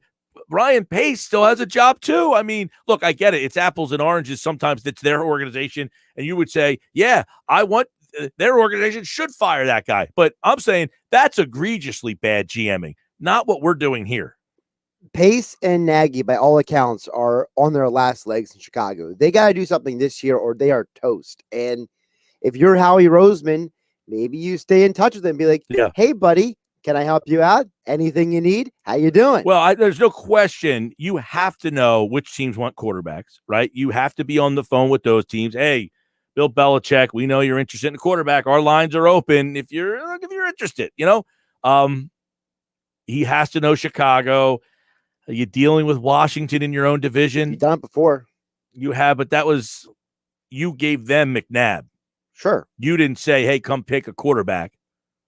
I mean, if they want to give you a first round, look, anything past 15 where the Patriots are, the teams past them, the Patriots, I think you get a second. Anything past them, Chicago at 20. Is there anybody else back there? Washington at 19. Anybody else back there that needs a quarterback and wants to move from that deep in the draft up to 12? I want your first round pick. There's a lot of rumors out there that the Saints are going to take Davis Mills in like the second or third round. There's a lot of chatter about that right now. So maybe they're a candidate for a team that would, if a quarterback is dropping, would consider jumping up and getting like who's this? The Saints. Saints. Okay, that makes sense. You know, because if like let's say Mac Jones drops or Trey Lance drops, a team like the Saints can pick a guy and be like, well, we don't need him to start right now, but you know what? Taysom Hill, Jameis Winston, they're not going to be here forever. If those guys don't work out, maybe we just go with the next guy in line. Yeah, I mean, in the scenario, I don't think the Saints, where are they picking? 20? I think it's 24, but let me double check. If you're going from 24 up, there's no way I do that without a first-round pick. I'm not moving 12 spots back unless you give me your first-round pick. Now, the problem is I don't see that. I just don't see that happen. The problem is you need a quarterback to be on the board at 12 for these scenarios to take place. You need 28. 28. So you're moving back 14 spots. The Steelers are 24. And that's another team that some people are talking about. Maybe I brought them up a while ago as a team that would need a quarterback. I don't think you're going to move back 14 spots without a first round pick. I'm just not doing it, And if you want to move up 14 spots, you give me a first round pick. You're giving me your first round pick next year. The only team of the group that I would say you can't demand a first round pick for, I mean, you can, I don't know that you'll get it, is New England at 15-12. I think you can ask for their second round pick. And also because it's Belichick, so you're less likely to be able to pull a fast one on him. That's true. But I don't think you're pulling a fast one on Kevin Colbert. I don't think you're pulling a fast one on Mickey Loomis. Yeah, you might. Loomis has made some weird deals. Like that whole Marcus Davenport trade a couple of years ago is blown up on their face. He gave away like 2 first-round picks to move up to go get a guy no one ever heard of. Yeah, and we still haven't heard from him. Yeah, that's right. I think that if you get a call from Chicago, you can demand a first-round pick. And you should. Well, first of all, you should demand everything you can out of them. Because you had a desperate GM. To move back 8 spots and your quarterback, I literally, the answer to every question would be your quarterback is Andy Dalton. Come on, I can't give you a first. Your quarterback is Andy Dalton. You just keep throwing that in his face. Right. It literally until he figures it out that if I want to move, but here's the key. There has to be a quarterback on the board at 12. Right. And the problem is this. It could be a good and a bad.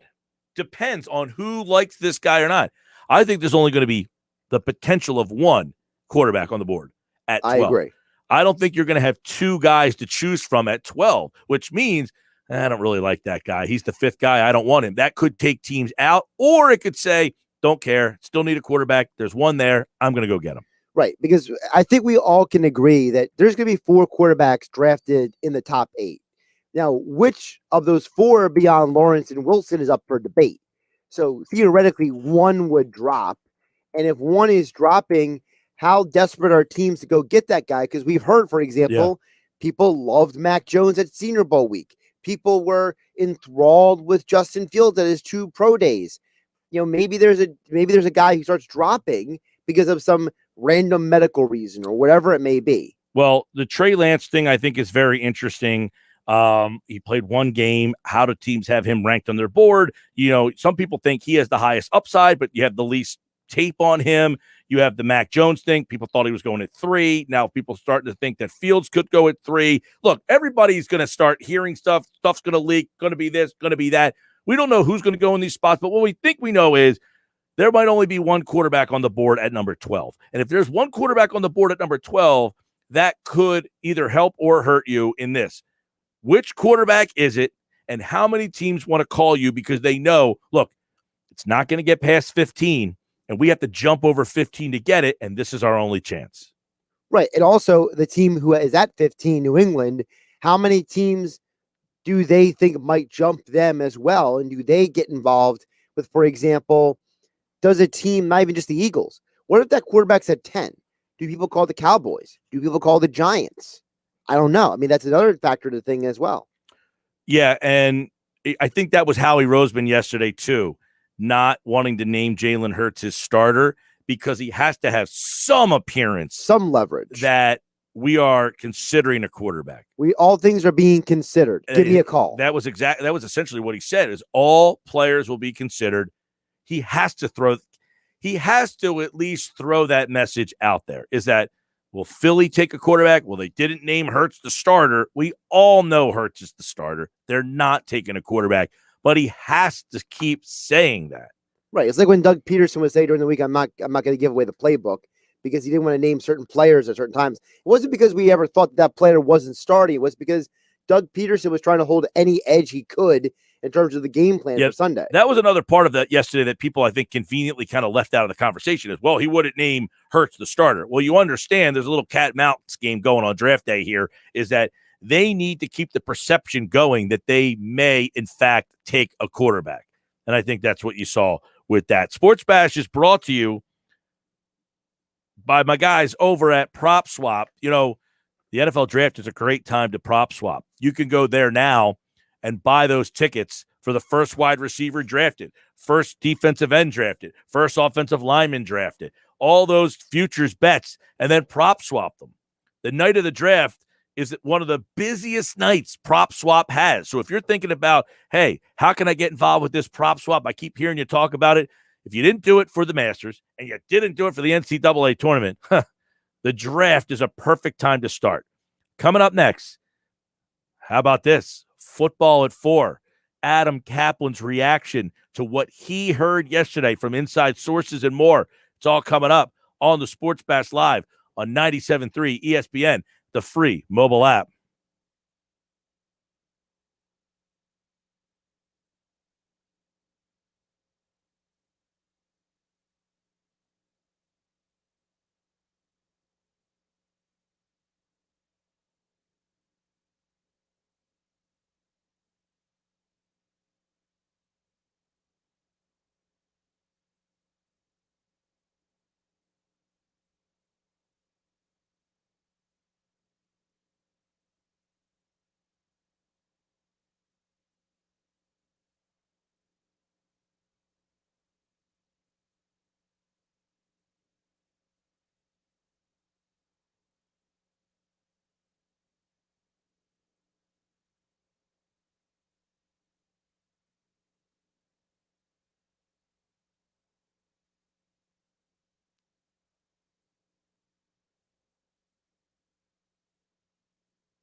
Oh, nice. Origin is subject to policy terms. Warning. This product. Cool. Fuse Also, America's favorite vape. Get convenient 4-pod packs so you can stay in the moment more and run out for refills less. Vuse Alto. Available in 1, 2, or 4-pod packs. Get yours in store today. Vuse. Charge beyond.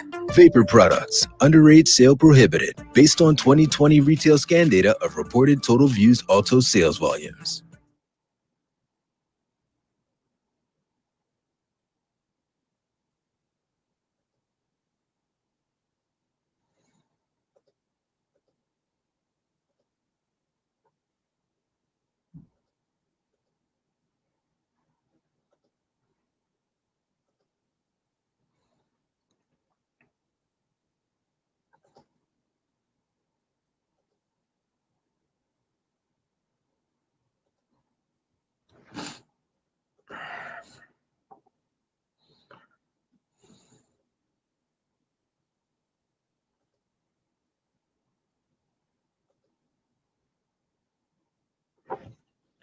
South Jersey's play-by-play home for the Eagles, Touchdown! Sixers, It's good! and Flyers. Oh, big save by Carter Hart. 97.3 ESPN, WENJ, WENJ HD, Millville, Atlantic City, a Town Square media station. 97.3 ESPN presents the Sports Bash with Mike Gill. It's time for Football at 4 with Adam Caplan. I have real confidence that our football operations can once again create a dominant football team. Powered by the Inside the Birds podcast. Now, live from inside the Matt Black Kia Studios. It's Football at 4. Football at 4 is powered by the Inside the Birds podcast, which dropped this morning. The latest edition is out. You can check that out with Jeff Mosher and the third man of the NWO. There he is, Adam Caplan. And he joins us now on the Boardwalk Honda hotline as we are now officially 1 week away from the NFL draft. He is the third man. He is Adam Caplan. He is now on the Boardwalk Honda hotline. Adam, what's going on, man?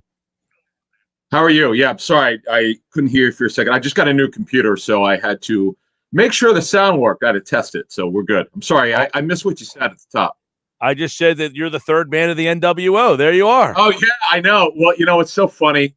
Wait, I showed you that I have the it's to my right. It's Mean Gene holding up the mic for Hogan, and Scott Hall's there with Kevin Nash after the Hogan turn. So, yeah, I that is something, Mike, I will never forget. I don't know why, but do you remember it in 96? Sure, absolutely. It's one of the most famous moments in the history of the genre. Yeah. And the great thing about it was my nephew Sam go on to work for Bellator. He was actually the guy who would book the matches. But at that point in 96, Sam was in high school. And I just remember my other nephew, John, we all sat there and we all got it wrong. I think one of us might have guessed Sting, though, who Eric Bischoff would admit was the backup plan. But none of us got Hogan making the turn, man. How about that? How about that? Yes, you're all right. They have said it was they approached Sting. He wasn't very sure he wants to do it. If you were approaching Howie Roseman right now and you shook him and said, "What's it going to be, brother?" What do you think he would tell you? Oh boy, it would be one of three positions: offensive line, defensive line, cornerback. We'll find out next week. I'm going to put out who on our show Monday morning. I'm going to put out who I think it is. Last year I put out 2 weeks before the draft. It's probably going to be Rager. I got a little nervous with it right before, but it turned out to be right because they were going for speed. Whereas this time around here, Mike, you know as well as I do, and your listeners know that the Eagles have so many needs. The more information I get on receiver, I understand the Alabama receivers are very good. There are a lot of very good receivers, a lot of them in this draft, way more than I expected. Though the draft is not as good as last year's receiver, it's pretty deep. And I do believe that they'll be able to get a very good receiver. If they don't get one in the first round, they could get one in the second round. All right. I want to get your opinion on this because I feel yesterday during this press conference, which we will get into, they opened the door for me anyway, because I didn't think offensive line was a possibility. But they opened the door for me at 12 that they might consider a lineman there. but even more so that they could move back deeper to get the offensive lineman and get more flexibility, optionality, a trade from 12. But if they're at 12, do you think offensive line is in play? Yeah. So what I do is when I do mock drafts, and we're going to do me, Andrew DeCecco, and Mosher are going to do our annual mock draft. It'll be for a Monday morning show that drops at 6 a.m. Eastern. And what we're going to do is we'll talk about the possibilities for every team. When you go to number 12 at the Eagles, they need so much help. If you just ranked what they needed, offensive line is clearly one of them. And again, I can't implore people to understand this more. The draft is not about this season. It's not like, okay, we're going to draft just for this year's roster and then cut the whole team. No, folks, it's the future. Free agency, as general managers have told me over the years, it's about right now and maybe a year after. The draft is down the line, and hopefully you get some help out of it this year, but it's really about down the line. Well, if you look at the Eagles' offensive line issues for the future, Kelsey almost certainly is not going to be back next year. It's not a lock, but I felt strongly, and I still feel strongly, he's going to retire. Brandon Brooks, he's been available for trade. Nobody wants him, making $10 million this season, which is fully guaranteed. He's coming off another injury, unfortunately. Lane Johnson is now 30. So you've got players at 30 years or older that you're eventually going to have to replace. The best organizations, Mike, always look forward. And offensive line is absolutely a future need. It's not even debatable. It's a fact. It is. Well, I agree on the age stuff. I want to ask you this because I looked at this yesterday. Brooks' contract's till 2024, and Lane Johnson's is to 2025. They can get rid of both of them. What you got though is dead money. The issue is not guaranteed money where they still owe money. It's because of the restructures. You've got all these future cap charges that get accelerated if you trade or cut them. That's the problem. See, the hard part as we've learned, the hard part with those guys is, Adam, let's say they both come back and both play well. It's almost like they string you. Jason Peters did this to them for a while. Yeah, and it's funny because Dillard was drafted to be his replacement, if you recall, 2 years ago, and then they brought him back. But, well, look, that's the good thing is you hope that they play well when they're here. And I understand it can make it tough. As a matter of fact, if the Eagles were going to entertain, let's push this forward. Let's say Johnson plays well and Brooks plays well. Well, at the very least, which makes them more tradable. Because if they're playing well, you can trade them. Yeah, which isn't far-fetched that those guys come back and play well, right? Look, Lane's coming back from that surgery. I'd reported on our show 4 weeks ago, that he's well ahead and actually feels great. Someone close to him told me that he feels like new, kind of. But what we know is it was a bad ankle. The surgery, the tightrope surgery, it's a temporary thing. A lot of the times they have to be done again, and it got repaired. Brandon Brooks is in great physical shape, and remember, he practiced in week 17, Mike. Yep. People forget, which is sort of crazy. We didn't expect that, but he's healthy and ready to go. So yeah, but again, you're banking on guys who have an injury history, unfortunately. Yeah. Well, the part yesterday that kind of left the door open to draft somebody is that he mentioned Sayamala by name and that he could play center or guard, which means they don't have to draft based on we need a center or a guard because they can take one and Sayamala can play the other, or they can play one and Sayamala can stay where he is. So that to me kind of suggested that one of these guys, Slater or Veritucka, who play multiple positions, are attractive to them because Sayamala is also a versatile lineman. Yeah, Sayamala, remember, when he was drafted in 2016, he was drafted to take Kelsey's job. Now, a couple things happened with Kelsey. He was on the block many years ago, 5 years ago, 6 years ago, I think actually after Roseman got power, the word around the league was that Jason Kelsey is available. And then what happened was Jason revived his career, and Sayamala, people forget this. Not only was he not a factor in 2016, he struggled so badly, he wasn't there mentally yet. There were some people with the Eagles wondered, would he ever make it? Right. And then it was one of our first shows for Inside the Birds. We had reported that Sayamala was their most improved player in 2018 in their OTAs, and it actually carried over.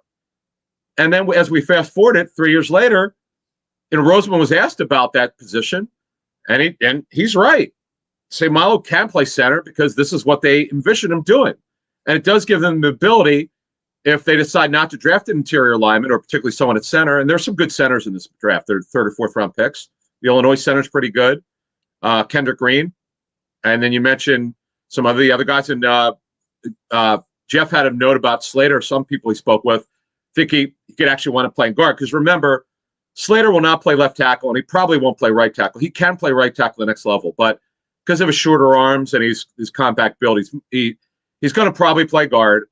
Right guard, if the Eagles draft him to 12, that would be his eventual position to replace Brooks. But there are plenty of possibilities, Mike. I'm with you there. And in fact, as you said, to trade down, yeah. Vera Tucker's there for sure. He would be a guy later. We'll see where Verisol goes. There are definitely a couple guys. He's more of a right tackle, but there's certainly some options in trading down. Adam Caplan, the Inside the Birds podcast. The latest edition is out, dropped this morning. So go check that out. We'll go deeper on offensive line. How about, let's stay there. If they don't draft an offensive line in round 1, they last year got Driscoll. They got Herbig. I guess they like both of those guys. So do they do that? Do they look at offensive line still? And how many do they have 11 picks. Do they come out with 3 guys? I mean, what's your take on offensive line? I believe they're going to wind up getting 2. One of the 2 must be able to play multiple line positions. He's got to play center guard, guard tackle. That's an absolute must, like Jack Driscoll. So Jack Driscoll, I just checked in and kind of what they're thinking is they love him for the next couple of years as a 6th lineman. They're not sure yet if he'll eventually be a starting player. We know that Jeff Stoutland, the line coach, likes him. He wants to develop him and all that. That's great. But that doesn't change the fact that he has the body that he has. He's got to fill out physically. And the hope is he's their 6th lineman. Like, if that happens, great. That's a really good 4th-round pick. But that doesn't tell you that he could be a starter. Now, Herbig is a good story as an undrafted free agent, as a backup center guard, or if you got to start 5 or 6 games, you're going to get away with it with him. He's probably going to help you. But he is not a 16-game starter. He may have to do it, like last year, start a bunch of games, but he needs to get in much better physical shape. He had some games where he just did not play well. He's just not the athlete that you want, but that's a great find for them as a top backup interior lineman. That helps. But in the end, Mike, they really need to come out of this draft with 2 linemen, probably a tackle, right tackle / left tackle, and a center guard. All right. So much was made of yesterday's press conference. I want to get your thoughts on this. Yeah. Nick Sirianni didn't say a word for 10 minutes, and then he took over the press conference. So what is your take? It was interesting. There was a question that was posed to Roseman, and Roseman told Sirianni, why don't you answer the question? He was on such a roll. So did you like what you saw from him? Did the Eagles like what they saw from him? What was your take of Sirianni yesterday? Because he was kind of I spoke with some people I trust with the Eagles, and they 2 guys really were pretty impressed. They loved his energy and his passion. I'd said on our show that dropped this morning, I'll give the listeners a note if you haven't heard it. I talked to someone who coached with Sirianni with the Colts, who said that he absolutely will hold players accountable. Like, so you hear how he talks. He sounds like a guy with high energy, in your face. He talked about competition, which was music to the front office's ears. They love that. Because there was this sense with Doug Peterson, Mike, and it's why I talked last week where Doug was in trouble after 2016. He was not exactly holding players accountable. And there was a lack of accountability with players who were late to meetings or players who weren't practicing well. There was not a lot of fear. It sure sounds like, from talking to people, that Sirianni will definitely be on these players, and that is really well needed, because Jeff and I have talked about on our show since the spring of 18 when we started that there's been a lack of player development here. I understand some of the draft picks simply weren't good enough. That's fair game. But some of the guys who have talent have not been developed, and that's a coaching issue. And the belief here with this new staff and the revised staff, some of the guys are held over, but with the new guys, particularly Sirianni, that these guys are going to be developed. And I did like what I had to hear, and I think other people did as well. Yeah, this is kind of a two-parter on that. One, Roseman said the book's not written on last year's class, which is obvious, but he did kind of throw in there, and we're looking forward to our new staff getting their hands on these guys. Almost like we don't like what the old staff, how they utilize the draft class. We're looking forward to how this new staff. And two, do they feel that Sirianni's background with wide receivers should help them get more out of the receivers that maybe Peterson couldn't get? Yeah, it's really interesting about Nick Sirianni. We know he was a receiver in college. Here's a note that I thought was interesting. One coach told me that not only was Sirianni good with receivers, Frank Reich was unbelievable with receivers when he were in Philly. He also was good with it because he coached them with the Chargers. So you have a background with Sirianni with receivers. Patullo, who's his top assistant, Aaron Moorhead, of course. There's simply no way they're going to fail with these receivers. As I said on our show before, if these guys can't develop them, then they obviously the front office did a terrible job of drafting. Because I do think it's fair game. There was an issue with some of the coaches with the former staff that they didn't either think the players were good enough or they were so scared about their jobs they just wouldn't play them. We had said on our show, Ken Flagel, his reluctance to play some of these younger linebackers or develop some of these players. And L.J. Ford's situation, by the way, wasn't just a situation trying to get a comp pick. He didn't think he was good enough. So there's got to be better accountability with these coaches, Mike. Something we really have not talked about on Inside the Birds before much, but I'm glad you brought it up because for the fans out there, when you watch preseason games, the 3 preseason games and early in the regular season, look at how early the young players are playing and seeing how well they're playing. I'm very anxious to see how these coaches coach these guys. Yeah, I'm interested to see because it's like, hey, we got you Jalen Reagor. You didn't use him correctly. Like, that's how I almost took, like, Sirianni sold us on how he's going to use Reagor. We're excited about that. So you guys should be excited about it too. Did you notice that, Mike? Did you notice he talked about, because we had reported that it was going to be more of a West Coast scheme. And that's what he talked about, the routes. Getting in the playmakers' hands in a short area and letting them run. That is a Nick Sirianni offense. I'm glad he put that out there because that is music to Reagor's ears. He's incredible at running after the catch. This scheme is going to really do well for him if he's healthy. Yeah, and I loved Sirianni explaining about the X receiver. Yeah. 5'9" guy, it could be a 6'2" guy, it could be a fast guy, it could be a quick guy.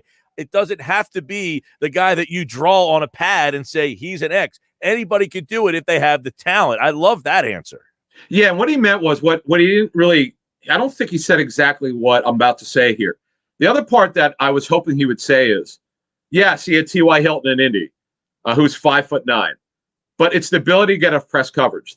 An X receiver, because he doesn't move as much as the Z, must be able to get off press coverage. He must be able to tilt coverage. That's what the receiver coaches. I'm friendly with about 6 NFL receiver coaches.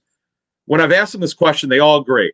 The X receiver must be able to beat doubles, must be able to get off press coverage, and must tilt coverage. Kenny Golladay may not be explosive, but he beats coverage repeatedly. Why do you think he got $18.5 million? Because he may run in the 4.5s or 4.49, whatever he runs, but on tape, he beats press coverage. If you can't do that at X, you can't play X.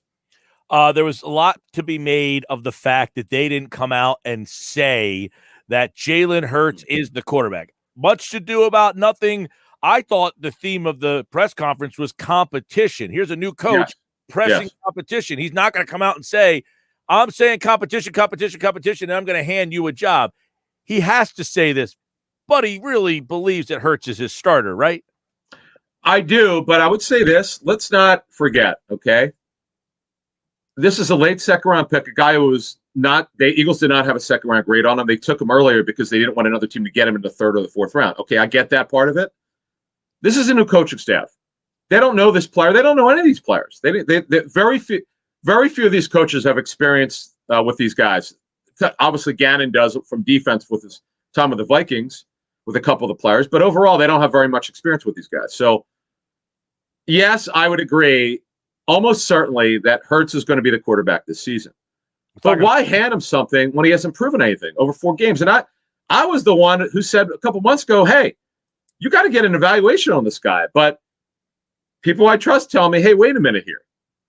Let this thing, he should be the starter. Let him kind of earn it in training camp. Just don't give it to him if he doesn't practice well. Well, he's also they've also got to keep the perception up that they might take a quarterback at 12. Yeah, and I was telling Moshe that off the air that it's the same thing the Panthers are doing. The Panthers are not drafting a quarterback. Okay, they're not. Why did they give up 3 picks for Sam Darnold? The Eagles are not drafting a quarterback at 12. I know it's funny though. I was talking to someone very high up in personnel with another team who had talked to the Eagles a bunch of times. So in the last couple of weeks, he goes, "Man, do you think they're trading up for a quarterback if they trade up?" I'm like, "No way." He goes, "Are you sure about that?" I'm like, "Now you're making me think about this." I'm like, "They're not doing that." Look, they shocked me last week with Hurts. Yeah, I didn't see that coming. You never say never, but I would think you got to take a look at Hurts here. But if I've learned anything in this business, when you have a new staff, unless the owner or the GM says you have to do this, and it doesn't sound like Roseman has told him, "Hey, you have to do this." It sounds like, yeah, it's Hurts' job. But all right, let's finish with this. That Roseman kind of insinuated that he went off the draft board last year, and that it didn't really say no, we didn't. He was asked that it's well documented at this point. The first 2 picks weren't sure your scouting board. What did you think about the way Roseman kind of answered that question? yeah, that one was for my friend Tim McManus, who I work with at ESPN for a bit, and I know. Look, those of us who know the team pretty well know that it was going to be Justin Jefferson and the safety of the Panthers drafted. It was phenomenal. Jeremy Chin. Yeah, Jeremy Chin. We know that. In fact, Jeff and I put it out we said on our first post-draft show it was going to be Chin had they not drafted Hurts, because we knew that Chin met the analytics numbers. He met it and it's one of the rare times that the analytics matched up to the tape. And if they weren't going to go Hurts, they were going to go Chin. So Tim asked this, and I was kind of surprised that Roseman didn't deny it. He had a perfect opportunity to say, "Hey, wait a minute. You don't know who was on our board, blah, blah, blah, blah, blah." But I think here's the problem with it. It's been reported, not just Jeff and I, a lot of people who cover the team locally and nationally put a lot of stuff out. At this point, so much information is out there. And what the Athletic article, which was tremendous, so much has been put out there. Why even deny it at this point is kind of the way my read on it. It's just kind of comical because you can't deny the truth here. Everybody knows now what happened.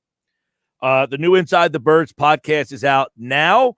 The new one will be out on Monday. You guys are doing an Inside the Birds draft special next Thursday, a week from today, correct? Yes. Can't wait. Yeah, at Evil Genius in Philly. And we just announced also, before that, we're going to do our first roundtable with our guys, Q&A, Avant and Quentin Michael. We're going to do that. I can't wait. I ran it by Jeff. We talked about it. It's going to be awesome. Awesome. I can't wait because we learned so much from them. Our fans do. And the 4 of us are going to do it through Zoom, and we're going to run by ideas. We're going to go over the draft. Can't wait to do it next week. For more information on the podcast and everything, follow their Twitter account at Inside Birds and check out the latest edition of the Inside the Birds podcast. It is out now. He is Adam Caplan, and he, like all guests, appeared via the Boardwalk Honda hotline. All right, Adam. See you, man. Guys, thank you. All right. He'll be back next week, and Andrew DeCecco is in tomorrow for Inside the Birds football at 4 here on the Sports Bash. Always great information. Adam's so plugged in, not with just the Eagles, but nationally, having those sources within other organizations. That story about Carolina. Yeah, you don't think the Eagles are going to move back in. Adam says no, but doesn't that just throw a wrench into the whole situation? Would the Eagles really move up to draft a quarterback? No, they're not doing that. At least I don't think so. This hour brought to you by PropSwap, America's sports betting marketplace. Sell your sports bet and take your profit. Find out how at PropSwap.com. Download the PropSwap app today. You guys know I love PropSwap. I think it's such an ingenious way to make side money. You don't have to break the bank every time, but they got a ticket right now. Like if you're just searching around for tickets, somebody bought a ticket way back when and got the Utah Jazz at plus 425. Well, you know what they're doing? They're selling that ticket right now. Plus 425 to win the West. Or actually, I think it's to finish as the number 1 seed in the West. Yeah, the number 1 seed. Well, there's about 12 games left. They're a game and a half up. They've been this good all season long. I'd buy that ticket in a second. Go to PropSwap.com and put a bid on that ticket. It's worth up to $5,000 right now. See what you can buy it for at PropSwap.com. All right, coming up at 4:40, Scott Lauber will talk some Phils. Rob Motti will give his opinions on the Eagle press conference from yesterday, coming up at 5:25.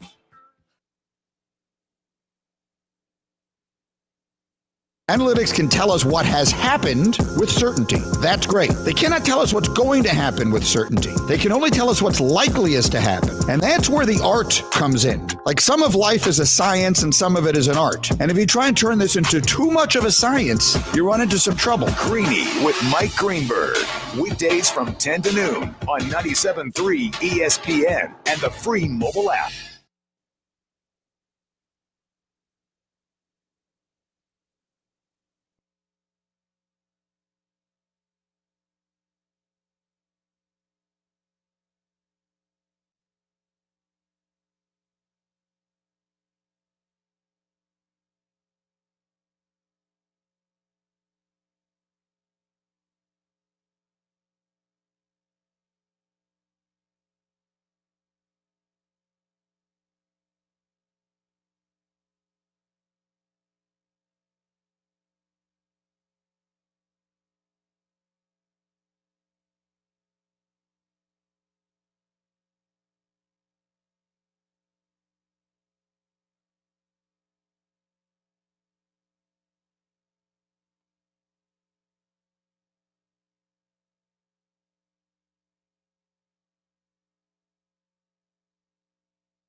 What's in store for your business this week at Staples? Printing you new signs for the times. Get back to business with custom printed signs and sales materials. Staples has hundreds of designs to choose from, or just upload your own. And now at Staples, get 15% off signs, posters, or decals when you spend $75 or more. Some items printed same day when ordered before 2 p.m. Save big on custom printing at Staples. Ends 5/29/21. Exclusions apply. Limit one offer per customer. See store associate or visit staples.com/signage for details.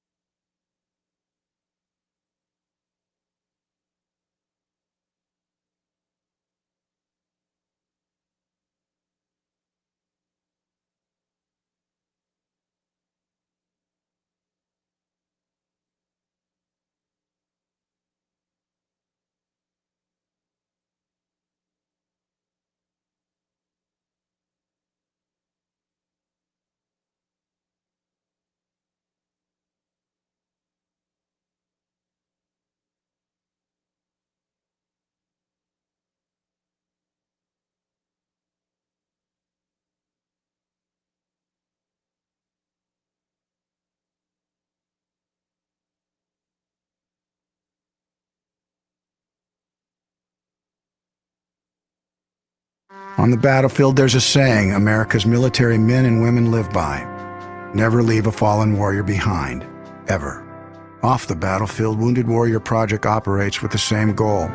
Wounded Warrior Project was created to help our men and women returning home with the scars of war, whether those scars are physical or mental. Wounded Warrior Project. We never leave a fallen warrior behind, ever. Learn more about what we do at woundedwarriorproject.org.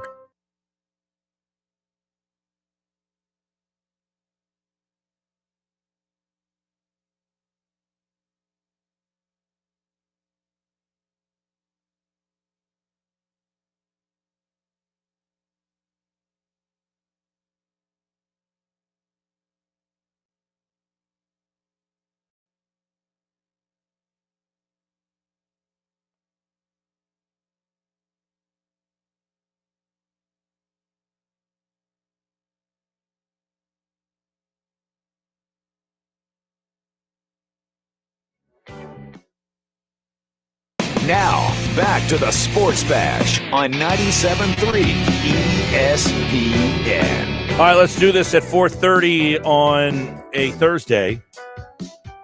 Coming up in 10 minutes, we'll talk with Scott Lauber from the Inquirer on the Phils. Phils off tonight. You know, when you get wrapped up to a long baseball season, There's those days where you have an off day and you're like, oh, man, I really miss them. They need the off day today. Phillies need that off day. I know they won yesterday, but they need to get that bullpen back in order. They need to get a couple things. No Alvarado, you've seen that has been a problem for them. Their bullpen has kind of been called on a lot here. And, in the first 2 weeks of the season, the bullpen had not been a problem. And like most bullpens, you're going to have times where the bullpen is a problem. And the last couple of days, it has been a little bit of a problem. The bullpen gave up the lead the other day. They gave up the lead yesterday. So the Phillies bullpen, not as bad as last year. Let's pump the brakes on that.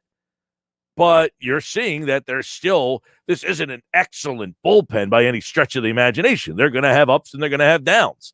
And when you're missing pieces in the bullpen, that doesn't help either. Alvarado being out, he's a key force in that bullpen.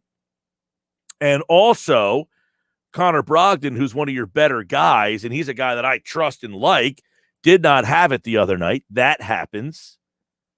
And unfortunately, you got put into a situation where, you had the doubleheader the one day, and you've had to kind of rely on some other guys in that bullpen.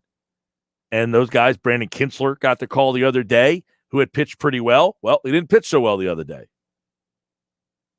You also had Jojo Romero, who has not pitched very well in the couple games that he has been called on. So that bullpen is not the strength of this team. It's just not the absolute albatross as it was a season ago. They got other problems. Right? Quite frankly, they've got other problems. Hoskins, don't love him in the 2-hole. I've been saying that for a while. On-base percentage, 270. Hitting 239. Strikeout 25 times in 71 at-bats. Come on, man. I don't understand why Joe Girardi continues to put Rhys Hoskins in that 2-hole. I just don't get it. Well, he gets on base a lot. He struck out 25 times. He's walked 3 times.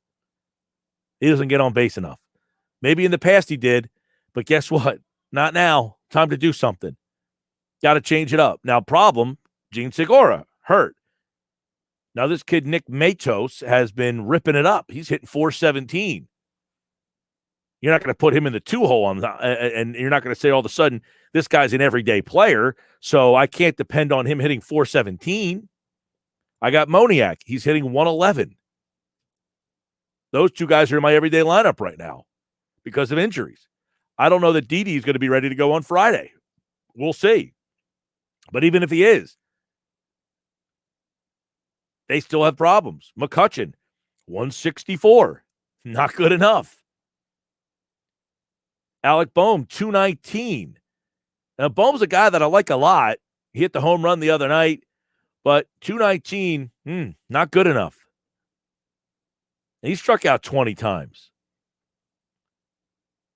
Even, you look at JT Realmuto, who's hitting 288. He's on base 40%. He's got 9 RBI. I think he's a guy that they should look at in that number 2-hole. This isn't me knocking Realmuto. I'm just saying the way he's hitting right now, he's not a big driving in run kind of guy. He's a guy, his 403 on base percentage, I'd think about putting him in the number 2-hole. Segura is a guy that the way he was going, I don't love Segura long term in the 2-hole, but maybe I would have given him a shot there. Anybody but Hoskins at this point for me. I don't know. I'm just not a big Hoskins guy. If I had a call for Hoskins, which I would imagine they haven't, because people feel like me, he's just a guy. I know a lot of people like Hoskins. I'm not one of them. Brad Miller is a guy that's been hitting the ball 368, 400 on base percentage. Look, Brad Miller has played. He's got 19 at bats this year. He has 10 total bases in 19 at bats. Andrew McCutchen, your leadoff man, has 14 total bases. That's not good. The guy who starts the whole thing off is having some troubles. So we're going to talk to Scott about the lineup. Obviously, center field is a big problem, and the whole lineup there, because they haven't been able to find a guy. Moniak, are they going to play him every day? What's the situation in center field? We got all that coming up with Scott Lauber here on the Sports Bash Live on 97.3 ESPN, the free mobile app. And don't forget, download the 97.3 ESPN free mobile app, and you can enter the Sports Bash CAD code words. We have another code word coming up in exactly 20 minutes from now. Sports Bash is brought to you by Matt Blatt Nissan, the all-new Matt Blatt Nissan, open on the Black Horse Pike in Egg Harbor Township, next to Home Depot, online, mattblattnissan.com. Welcome, everybody who's watching the show. If you're listening on the radio, of course, we always appreciate you guys. You can text your thoughts to 609-403-0973. And when we come back, Phillies writer Scott Lauber from the Inquirer. I just brought up a ton of problems with the Phillies. How are they fixed? We'll see if they have the answer next.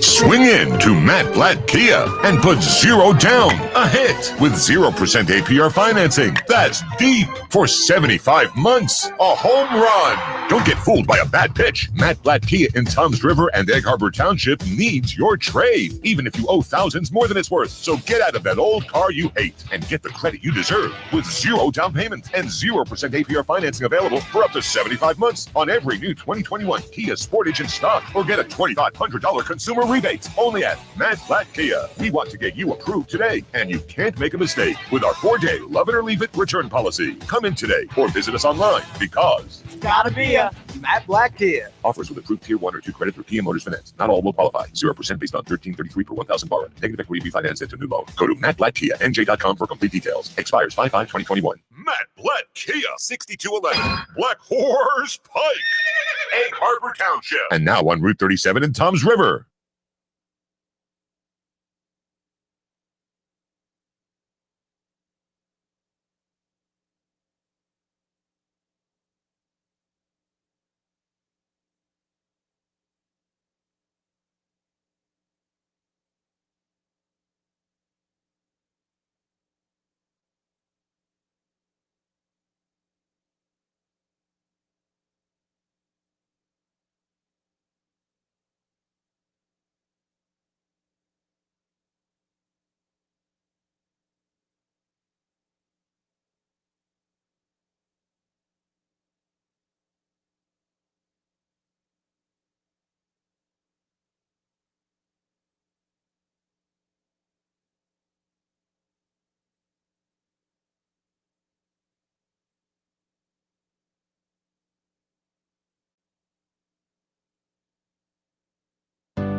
Warmer weather is coming. If you're in the market for a new heating and cooling system, Jenkins & Sons Plumbing and Heating has an affordable and efficient solution that even gives you room-to-room control. Trust the experts at Jenkins to take care of you with a ductless heating and cooling system from Mitsubishi.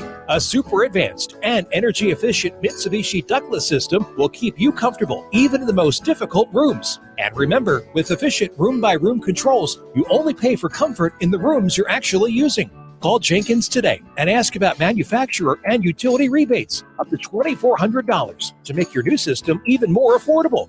Jenkins offers their full range of repairs and services, so your comfort is never compromised, especially during extreme weather. Call the company and local Mitsubishi Diamond dealer you can count on. Jenkins & Sons Plumbing and Heating. Online at jenkinsandsons.com. Jenkins Plumbing and Heating. We're always here for you.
You can watch the Sports Bash live now on Facebook, YouTube, and Twitter. Search 97.3 ESPN or visit our website, 973ESPN.com. This hour of the Sports Bash is brought to you by Prop Swap, where America buys and sells sports bets. Go to PropSwap.com or download the Prop Swap app today. Phil's have the day off.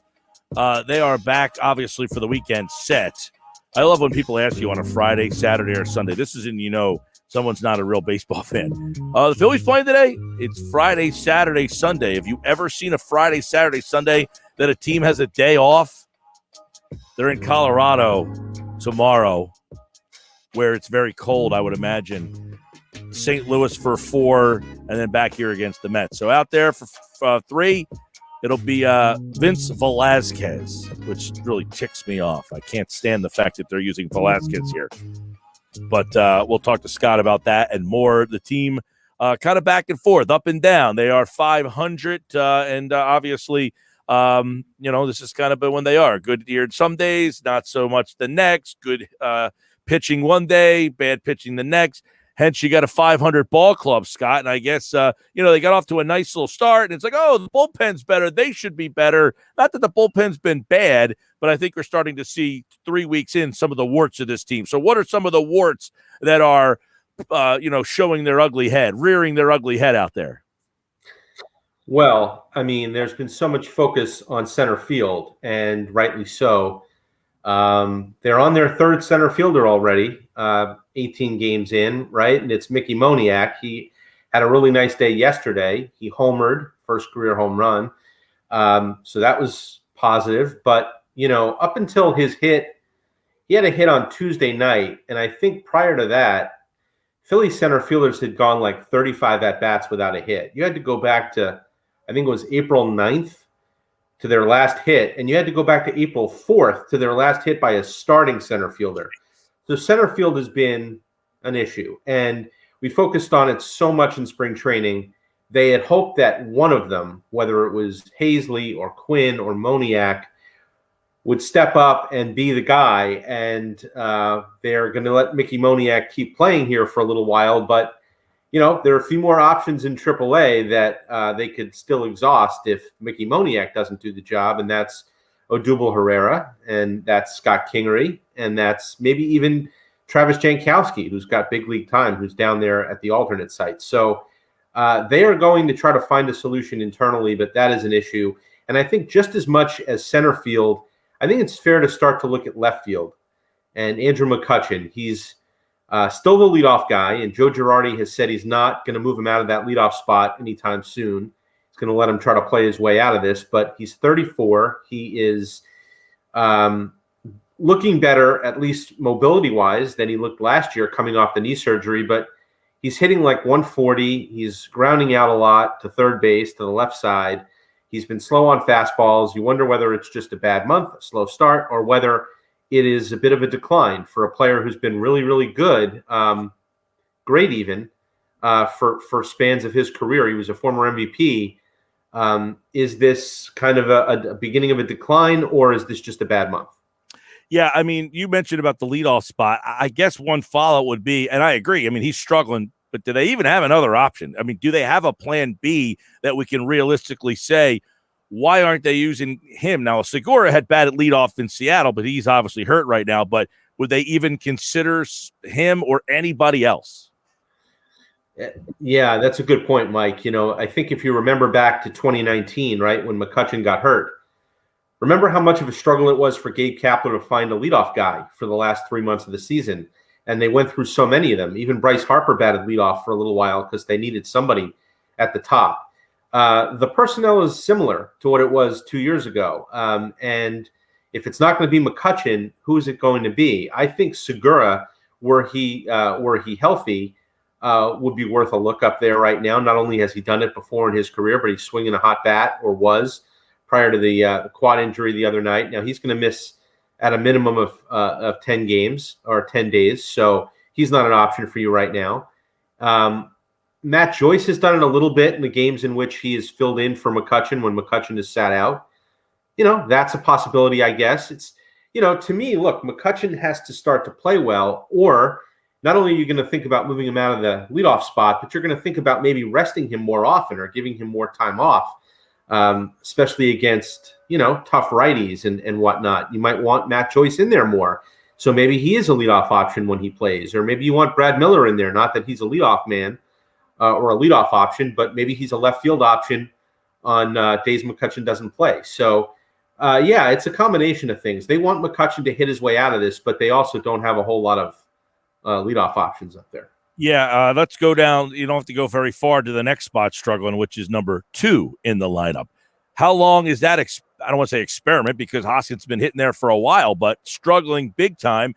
I hate him in that spot. They tell you, well, he gets on base. Not now, he's not. Yeah. One thing we know about him over the course of his career is he's streaky. He gets on really, really hot streaks, and then he gets on really cold ones, no colder than the second half of 19, where he really struggled for a half a season. Last year, I thought was encouraging for him. I know, short season, only 60 games, but it took him a few weeks to get going, and then he pulled out of it, and he had a really good second half of the 60-game season until he got hurt. So, he cut down the length of the cold spell. So can he do that again now, or is this going to linger? And I think that's going to determine whether he stays in that 2-hole. If he can pull out of it and get hot again like he was at the beginning of the year, yeah, he is going to be the number 2 hitter, and he's going to be a good one because he does get on base. He does see a lot of pitches. He does get a lot of hits. He does hit for extra bases. So I do think that he is a viable and valuable number 2 hitter when he's hot. When he's not, they're going to have to figure something out. The question is figuring out how long is that going to be.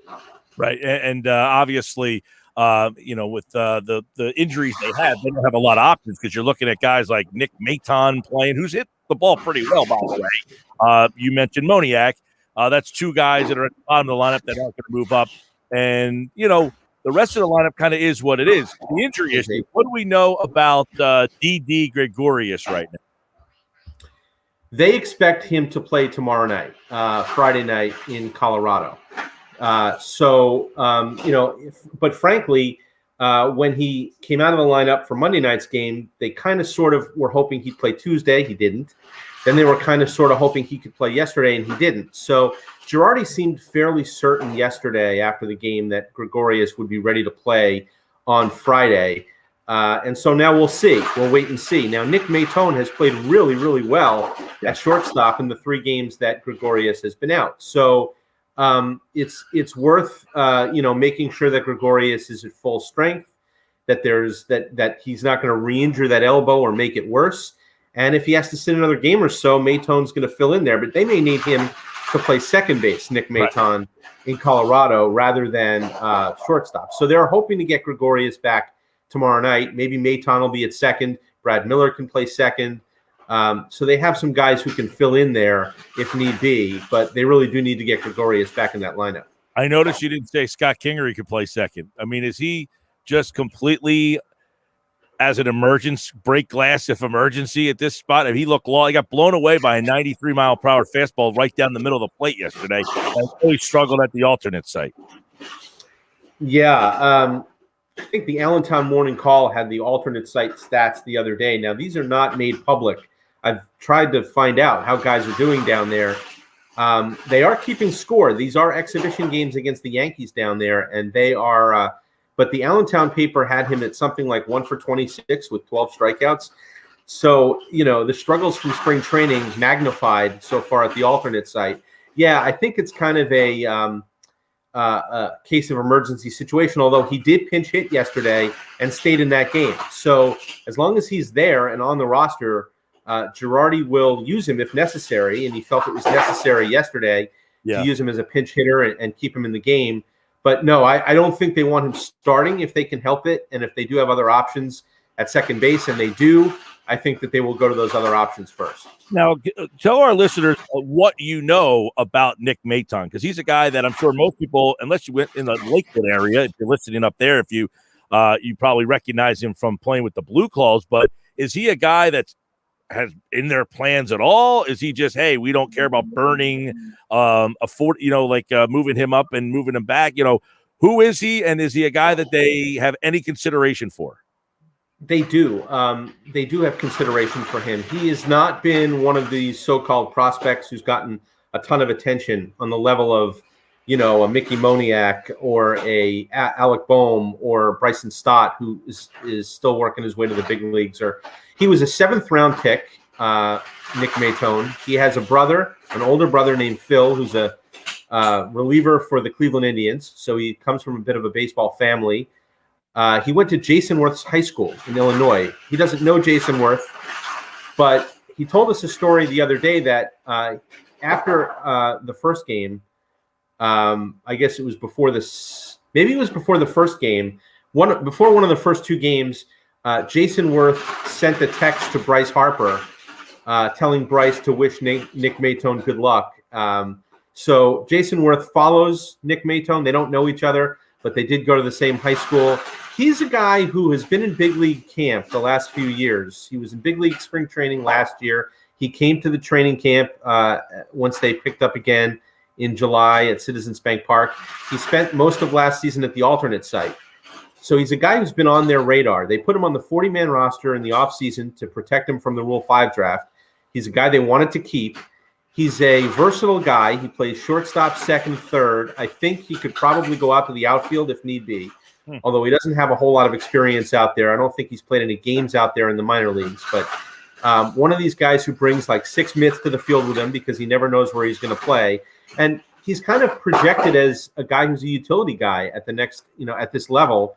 But oftentimes what happens, and I don't know if it's going to happen in this case, is some of these guys who get sort of undersold as utility players at the next level get to the big leagues and they hit and they stay in the lineup and they wind up sticking. So I don't know if that's going to be the case with him, but he's a guy. Look, as much as I thought, he picked up a few hits. He picked up 3 hits yesterday, and they hit the first night.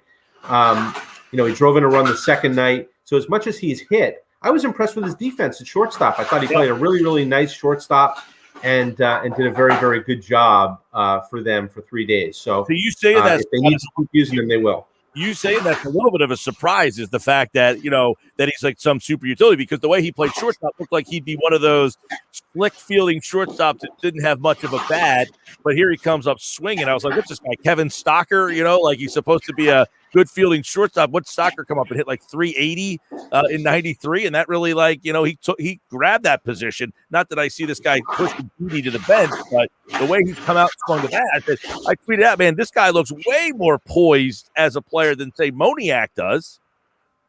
Yeah, and you know what? My colleague Matt Breen has a good story on the Inquirer website today about the work that Nick Maton did in spring training with Larry Boa. And Larry Boa took a liking to Maton, which I think tells you something, right? It tells you a little bit about Maton's makeup and his work habits. And because Larry Boa doesn't just waste his time on anybody. I mean, look, he's a coach, a longtime coach and a longtime manager, and he worked with players of all stripes. But I think at this point in Larry Boa's career, right, if he's spending a lot of time with you, if he's hitting you hundreds and hundreds of ground balls a day in spring training, it's probably because he likes you. There's something about you that he likes, and he's investing his time in you. And he took a liking to Nick Maton in spring training, and he likes what he sees from him. And so far, I mean, there's what's not to like. He's come up and he hasn't looked overmatched. He hasn't looked overwhelmed. He's looked like he belongs. And I don't know if that comes from, having an older brother who's played in the big leagues before. And so he's not really surprised by anything that he sees or any of that, but he's looked good. He's looked poised and he's looked like he's fit in. Scott Lauber, the Phillies beat writer from the Philadelphia Inquirer. And of course, the Phillies have the off day today. They are in Colorado and then St. Louis before they come home. And he, like all guests, appeared via the Boardwalk Honda hotline as the Phils 9-9. They get a much needed win yesterday. All right, Scott, good to see you, man. You too, Mike. Anytime. Thanks for having me. He, like all guests, appeared via the Boardwalk Honda hotline. And Nick Maton's story is a really good one. I know he played at Lakewood, but the whole, the fact that he went to high school where Jason Worth and all that stuff, I thought that was a nice little tidbit as well. But that he's just like, this super utility player. And I tweeted out yesterday, he looks way more poised as a player than Moniak does. And then, of course, what does Moniak do? He comes up and hits an opposite field home run, but then he went back to being Moniak right after that. But this is an interesting stretch. If Didi can't play and Segura's out, you might see a lot of Brad Miller and Nick Maton playing second and short.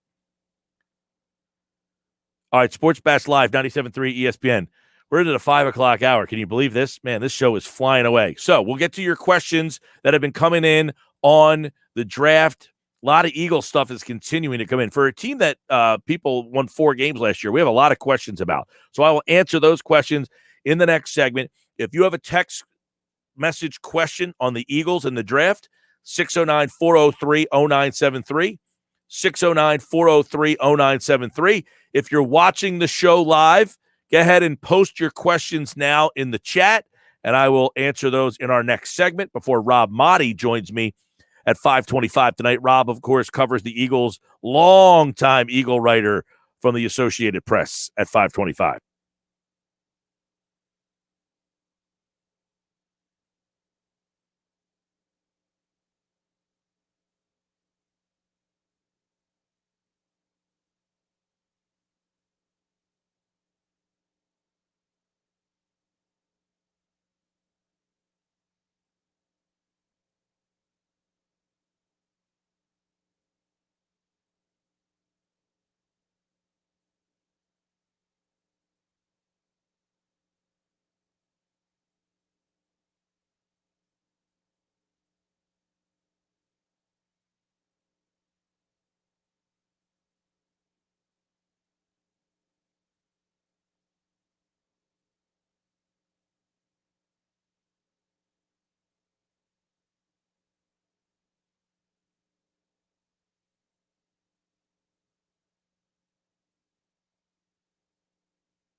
Zero down payment, 0% financing, and $2,500 off MSRP on every 2021 Nissan Murano in stock. Oh yeah, it's on at Matt Blatt Nissan. The word is out. The all-new Matt Blatt Nissan and the all-new 2021 Nissan Rogue. Lease a loaded SV model, just $269 per month with 0 security deposit. Plus, Matt Blatt Nissan needs your trade. Even if you owe more than it's worth, pay 0 down, pay 0% financing, and take $2,500 off MSRP on every new Nissan Murano in stock, plus our fast-track checkout. So bring any trade to Matt Blatt Nissan in Egg Harbor Township next to Home Depot or online at mattblattnissan.com. Negative equity will be refinanced into new vehicle. Rate qualifications exist. Not all will qualify. 0% APR financing based on $1,667 per thousand borrowed. Offers can't be combined. Call 877-289-6670 or go to mattblattnissan.com for complete details. Offer ends 5/4/21. It's on at Matt Blatt Nissan on the Black Horse Pike, Egg Harbor Township.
It's spring.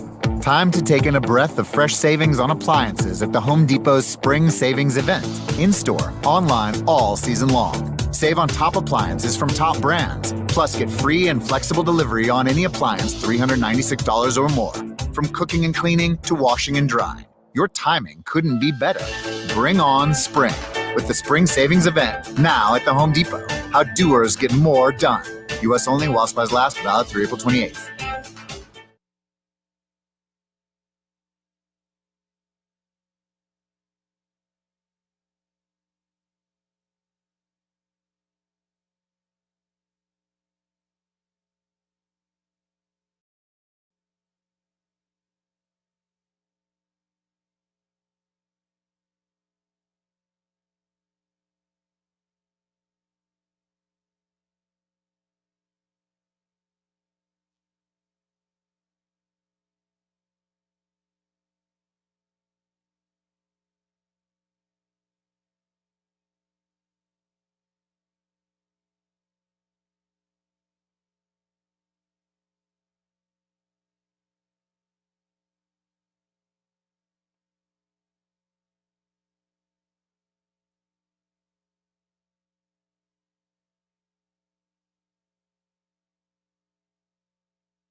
This is the Sports Bash with Mike Gill on 97.3 ESPN. Now, live inside the Matt Black Kia Studios, here's Mike Gill. All right, final hour of the show. We answer your questions here in the first segment. 609-403-0973, 609-403-0973.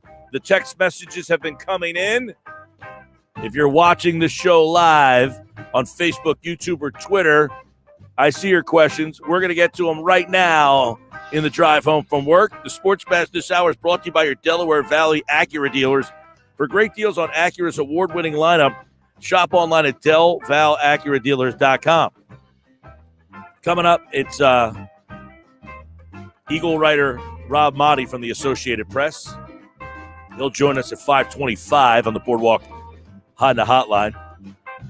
All right, let's get into some of the questions that have been coming in throughout the show and answer some of these that we haven't gotten to today. There's been so many draft questions over the last couple days. I want to say this, too. We were talking about, David brought this up. It's not really a question. It's covering my whole face. It's such a long comment. Eagles didn't have their top wide receivers last year from a lot of the season. Jackson, Alshon, Rieger. They were also missing most of their offensive line for a lot of last year with Brooks and Lane, and I'm sure I'm missing more. Horrible defensive back on the other side of Slay. Our linebackers couldn't cover any tight end. Doug was calling horrible games last year. Sanders was misused. Everything was a mess, but players coming back healthy and a few great pickups in free agency and a good draft this year, it very easily, and he got cut off because he wrote so much, but I think the point is this. This team won 4 games. We were talking about this in the 3 o'clock hour. This team won 4 games last year. And people look at this team and say, this is a 4-win team. They stink. There's no hope. And I would say not correct. They won 4 games last year because more so the injury issues that they had than the fact that this team stunk. And I don't need to prove that to you. All I have to do is say, go check what Vegas said. Vegas had them as a 10-win team last year. They said the Eagles' over-under victories for last year was 10. So it wasn't me who said that they underachieved. Vegas said they underachieved. And guess what? Vegas wins a lot more than they lose. Vegas thought they underachieved. Vegas thought they were a 10-win team. So why did they win 4 games? Did Vegas get it that wrong? No. Much like the San Francisco 49ers, who went to the Super Bowl the year before, injuries derailed their season. So let's pick up the pieces. Let's compartmentalize. Of the parts of the team that fell apart last year, which of those are fixable? Well, you think the offensive line. They had multiple injuries on the offensive line, and you think that those pieces of the offensive line should come back. Lane Johnson missed a bunch of games last year. unless he gets hurt in training camp, he should be starting opening night. Unless Brandon Brooks gets hurt in training camp, he should be starting opening night. Jason Kelsey played a full season last year. He's back. Isaac Seumalo, he's back. And now you have a battle at left tackle. Let's compartmentalize that. That offensive line is pretty good. Now, you mentioned that this team was penciled in to win, or I mentioned that this team was penciled in by Vegas to win 10 games. Well, one of the reasons was they had Deshaun Jackson and they had Alshon Jeffrey. Those two players never stepped on the field together, from my knowledge, maybe once or twice. You no longer have those two guys. Were they a big reason why your team went from 10 wins to 4? I think it's hard to say that. Deshaun Jackson didn't do anything for this team for 2 seasons. He was one of the more disappointing acquisitions. Alshon Jeffrey, nobody anticipated that he was going to play the first half of the season. So why did Vegas think this was a 10-win team with a broken down Deshaun Jackson? Well, I think they valued Carson Wentz. That was part of the thing. Miles Sanders, Zach Ertz. Oh, let's hit the pause button. Zach Ertz, if you remember, he got hurt. Dallas Goedert, if you remember, he got hurt. Now, I could see a guy yelling at the radio right now. Zach Ertz, he's not going to be here. He's not. But Dallas Goedert will be here. Miles Sanders will be here. You also have, and this is what I think is a very interesting part of the equation, Jalen Reagor, J.J. Arcega-Whiteside, Travis Fulgham will now get to work with a guy in Nick Sirianni. Now, I heard Dave Weinberg last night on Game Night with Josh, and he said something that was very interesting. And I think Josh was making the point about Sirianni and getting more out of the wide receivers. And Weinberg said, well, he has to remember he's not the wide receiver coach anymore. He's the head coach. But guess what? Having a head coach that focuses on a position that's not been very good can't hurt. If Doug Peterson focused on the wide receivers because that was his specialty, I bet you they would have been better. I'm not knocking Peterson. It wasn't his specialty. But because Sirianni's the head coach, doesn't mean he can't help the wide receivers be better. In fact, I would implore him to help make the wide receivers play better. Why wouldn't you? Hey, guys, I know I'm the head coach, but can I come in to your practice room and see what you guys are doing here? So just because he's not the wide receiver coach anymore and he's the head coach doesn't mean he can't lend a helping hand in that direction. He certainly can. And guess what?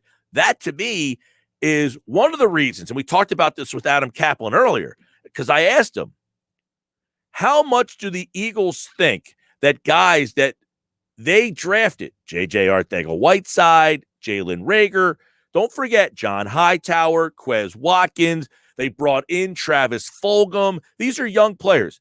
How much did they feel that they didn't get enough out of because the coaching staff didn't get it out of them?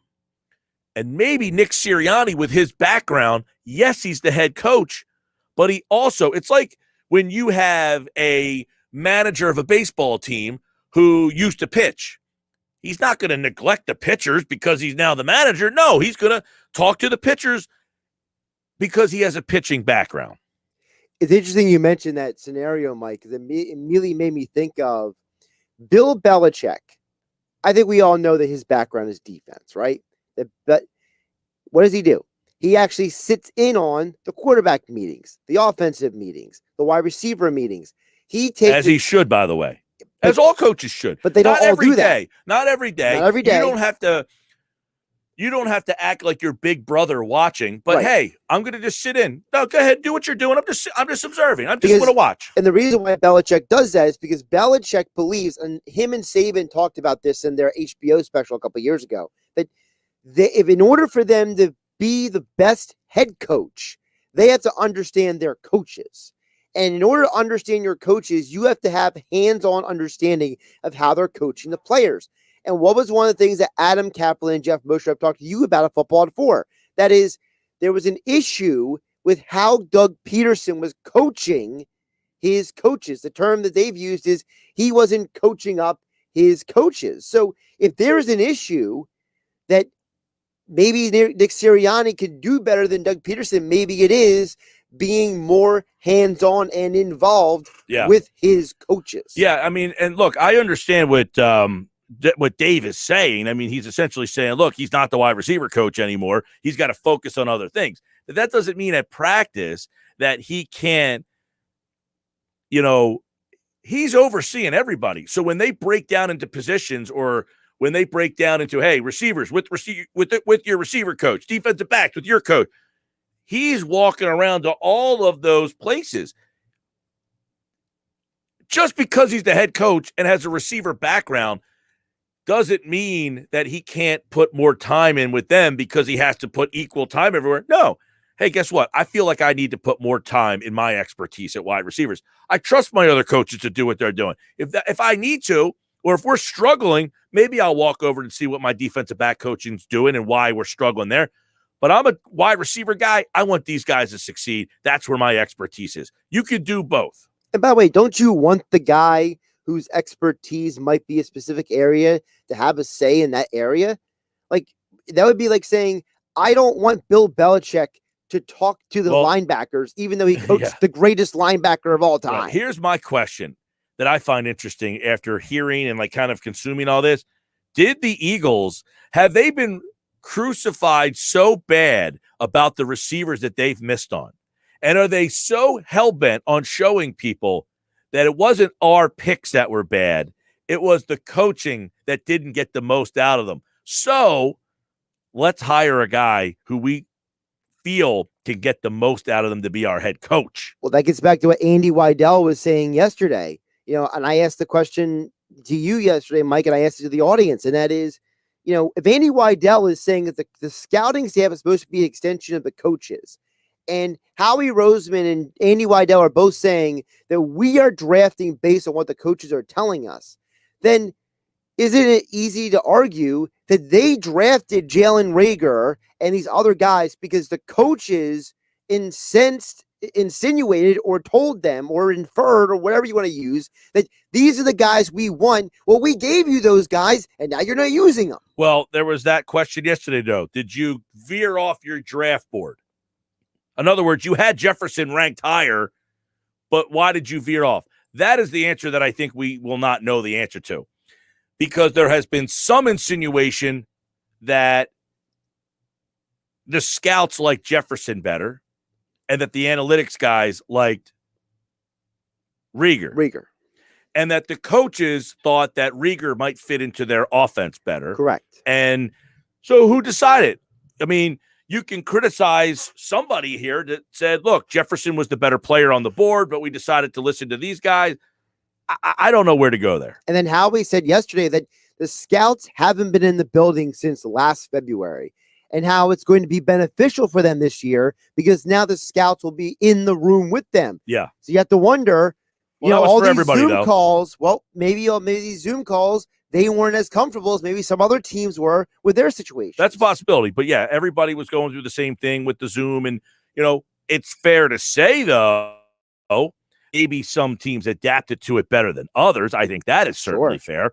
And maybe Indianapolis was one of them, because I think yesterday Sirianni explained, well, these were some of the things that we did in Indianapolis that worked for us. Right. And maybe the Eagles didn't have as good a plan. I thought Sirianni brought up an interesting point yesterday when he talked about using video to explain to Roseman what he's looking for in certain players. This was kind of interesting. Take a listen to how Nick Sirianni broke this down. We are trying to explain to Andy and Howie, how do we explain to our players how we want to play? The videotape. Hey guys, let's look at the videotape. I got a screen behind me, guys. That's where we would watch tape on. Boom, let's watch the videotape. Here's what we're looking for, players out there, Eagle players out there. Here's what we want it to look like. Well, it's the same thing here in the scouting process. Hey, here's how we would use this player. Here's the skill set that this player has, and here's how we've used this type of player in the past. So what he's doing is he's sitting down, he's putting up plays that I'm sure he ran in Indianapolis and or San Diego. And he's probably showing stuff of Keenan Allen or T.Y. Hilton. And he's saying, see this play here? I see this player, Kadarius Toney, can do what this guy did on that particular play. See this guy here? I think that Terrence Marshall could do what Keenan Allen, we would use. His skill set is similar here, and that's how we would use him. I thought that was a pretty cool breakdown. Now, I'm not saying he's the only one that does that, but to hear him actually kind of, did Doug Peterson sit down and say, this is why I want Rieger, or this is why I would rather Jefferson? I mean, we don't know yes or no. But what we do know is that we never got these explanations from Doug Peterson. No, but what we also know, you're right about that, but this is what we also know, is that Sirianni, specifically for that position, has that innate skill set to identify the players that he wants, whereas Peterson might not have been as keen on that position. Sure, but also, what was the position Doug was keen on? Doug was a former quarterback and a quarterback coach for a very long time in the NFL. I never heard Doug Peterson give the kind of explanations about his expertise, the quarterback position, that I have heard from Sirianni yesterday about the wide receiver position. I've never heard this kind of detail. Doug always talked in platitudes and generalities. I mean, Nick has given you very specific, this is what an X is, and this is how I think of the X, and this is how I think of receivers, and this is how I treat players. And if we would have gotten more of this explanation from Doug, I kind of have to wonder, maybe Doug still might be here. Well, and this is something too. I thought Sirianni gave a really interesting answer where he talked about how college and NFL is a different game for that position. College football and pro football, completely different things for that receiver out there. When it's out there on the island, right? Those guys that they might not even throw at, right? A lot of colleges are saying, oh, that guy's a second round pick. I ain't even throwing at him. I'll go over to the other side, right? Because this guy over here, he's not going to get drafted, right? So there's a huge difference in the things that they have to see week in, week out. And so that's a learning curve. I think that was one of the more insightful things. I don't think I've ever heard a coach really bring that up. Now, some people might think it of, hey, did this receiver excel because he's lined up against a guy 8 weeks out of the year who is undraftable? Right. And also the fact that, first of all, he sounded like Daniel Jeremiah there, not Nick Sirianni. Okay. He sounded like a draft analyst. But second of all, it's an excellent point. How many of these guys who put up these gaudy stats in college are they playing against NFL level talent? There's a reason why we point to certain conferences and say, I would prefer to get a guy from this conference because I know the level of talent he's going up against is different versus another conference. Yeah, that was another thing that makes me feel like this guy has an idea of, hey, let's get excited about this guy because he put up big numbers. Well, who did he put those big numbers up against? I think Sirianni has a pretty good understanding of the game is different. And I also liked where he talked about the X receiver. We kind of mentioned that. You mentioned it briefly there, but here's what he said about that. What does an X receiver look like? Well, I've had different X's. I've had T.Y. Hilton, who was 5'9", 180 pounds. He played X for us. I've had Dwayne Bowe, who was 6'2", 220 pounds. He played X for us.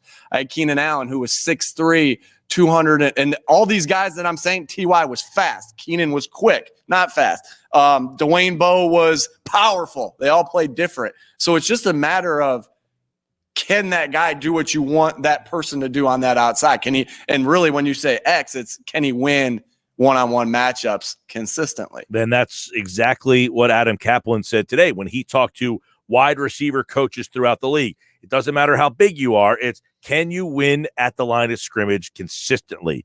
And that doesn't mean, so can Devonta Smith do that at 160 pounds in the NFL? I don't know. Right. And there's a combination of everything that he said. Can Smith get open as an X? Who was he lined up against that allowed him to get all those yards and all those touchdowns playing for Alabama? And how would we use him in our offense? The other thing is that, John Wooden once said that the good coaches find a way to fit the players into their system. The great coaches build the system around the players that they have. And it sounds like to me that Sirianni's the latter. But he's a guy who says, all right, who do I have? All right, now how do I maximize what I have? And you have to wonder, was Doug trying to maybe take too many times to stick a square peg in a round hole? I think Doug, too, was very loyal to his guys. Yes. I don't know that he wanted or trusted the younger guys all that much. Keep in mind, that Super Bowl team, he didn't have a lot of young guys on that team. It was an older team. It was a bunch of guys in their prime. And I think he leaned on and trusted that group of guys to a fault sometimes. Jason Peters, we're going to keep you. We drafted Andre Dillard. Nope, still want to use Peters. Fulgham, you're having a hot streak, but sit down because Alshon Jeffrey's back. Miles Sanders, you might have been the more explosive player. Let's give Jordan Howard the carries. It wasn't until Howard got hurt that Sanders got the chance. That's right. Sports Bash brought to you by Dorothy Gale Roofing. There's no place like your home. And if you have a leak or need a new roof, call Dorothy Gale, 877-97-KEVIN, or visit them online at DorothyGaleRoofing.com. All right, we're going to talk with my man Rob Motti. Covers the Eagles for a long time for the Associated Press, and that's coming up next here on the Sports Bash.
Sports Bash is live on this Thursday. Tomorrow, on the Friday show, we're looking forward to that as we get one day closer to the draft. It's happy hour Friday. Don't forget, draft on Thursday coverage here on 97.3 ESPN.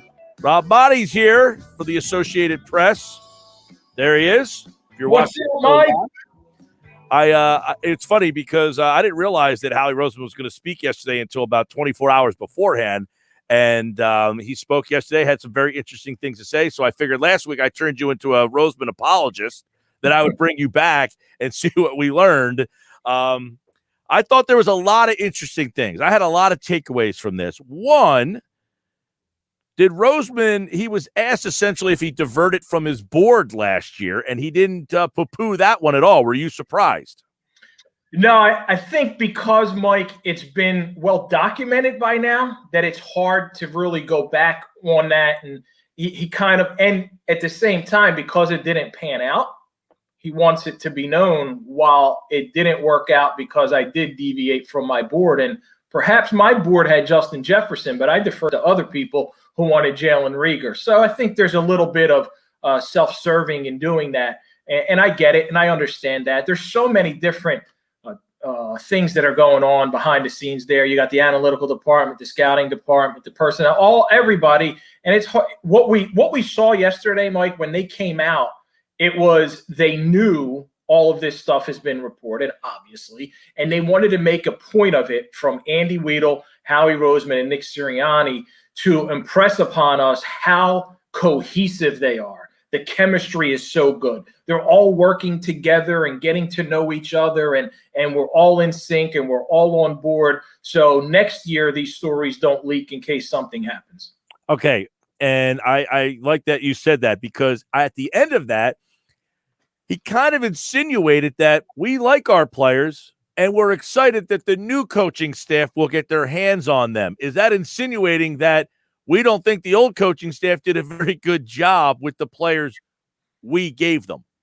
Oh, yeah, man. If you got to, right, they got to deflect the blame. These guys aren't here anymore, so we could throw them under the bus as much as possible. We drafted the right guys.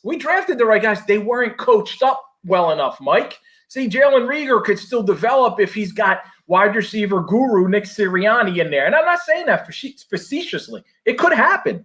That really could happen because Nick loves – I brought the football out because I'm as excited to talk ball as Nick is, right? Because I want to be just like him. He's pumped up. He's fired up to work with these wide receivers, and it could happen. They might be able to develop Reagor. They might be able even to develop J-Jaw. But, yeah, I think a little bit of that was somewhat of a subtle shot at the old coaching staff.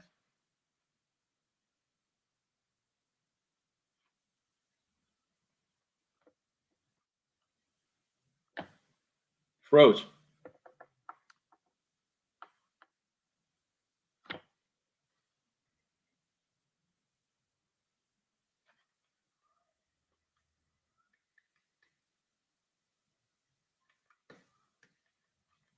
I'm not hearing anything.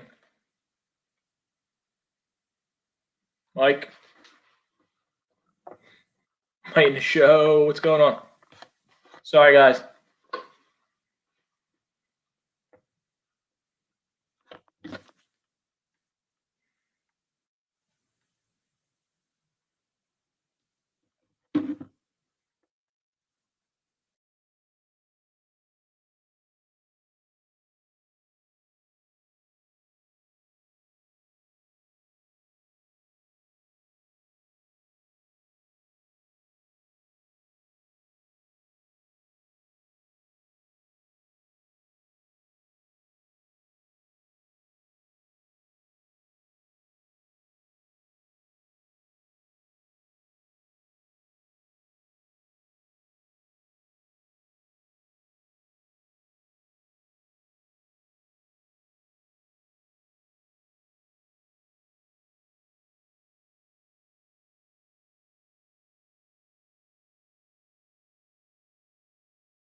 might be back, and there we go.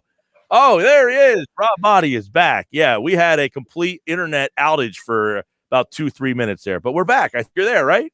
I'm here. Yeah, you froze on me, man. So everything's good over there? All right. Yeah, it was the whole building went down, phones and everything. But Were you off air? Did you go off air? No, the radio side we were on, the video side we went out, but the phones were out and everything. So everybody.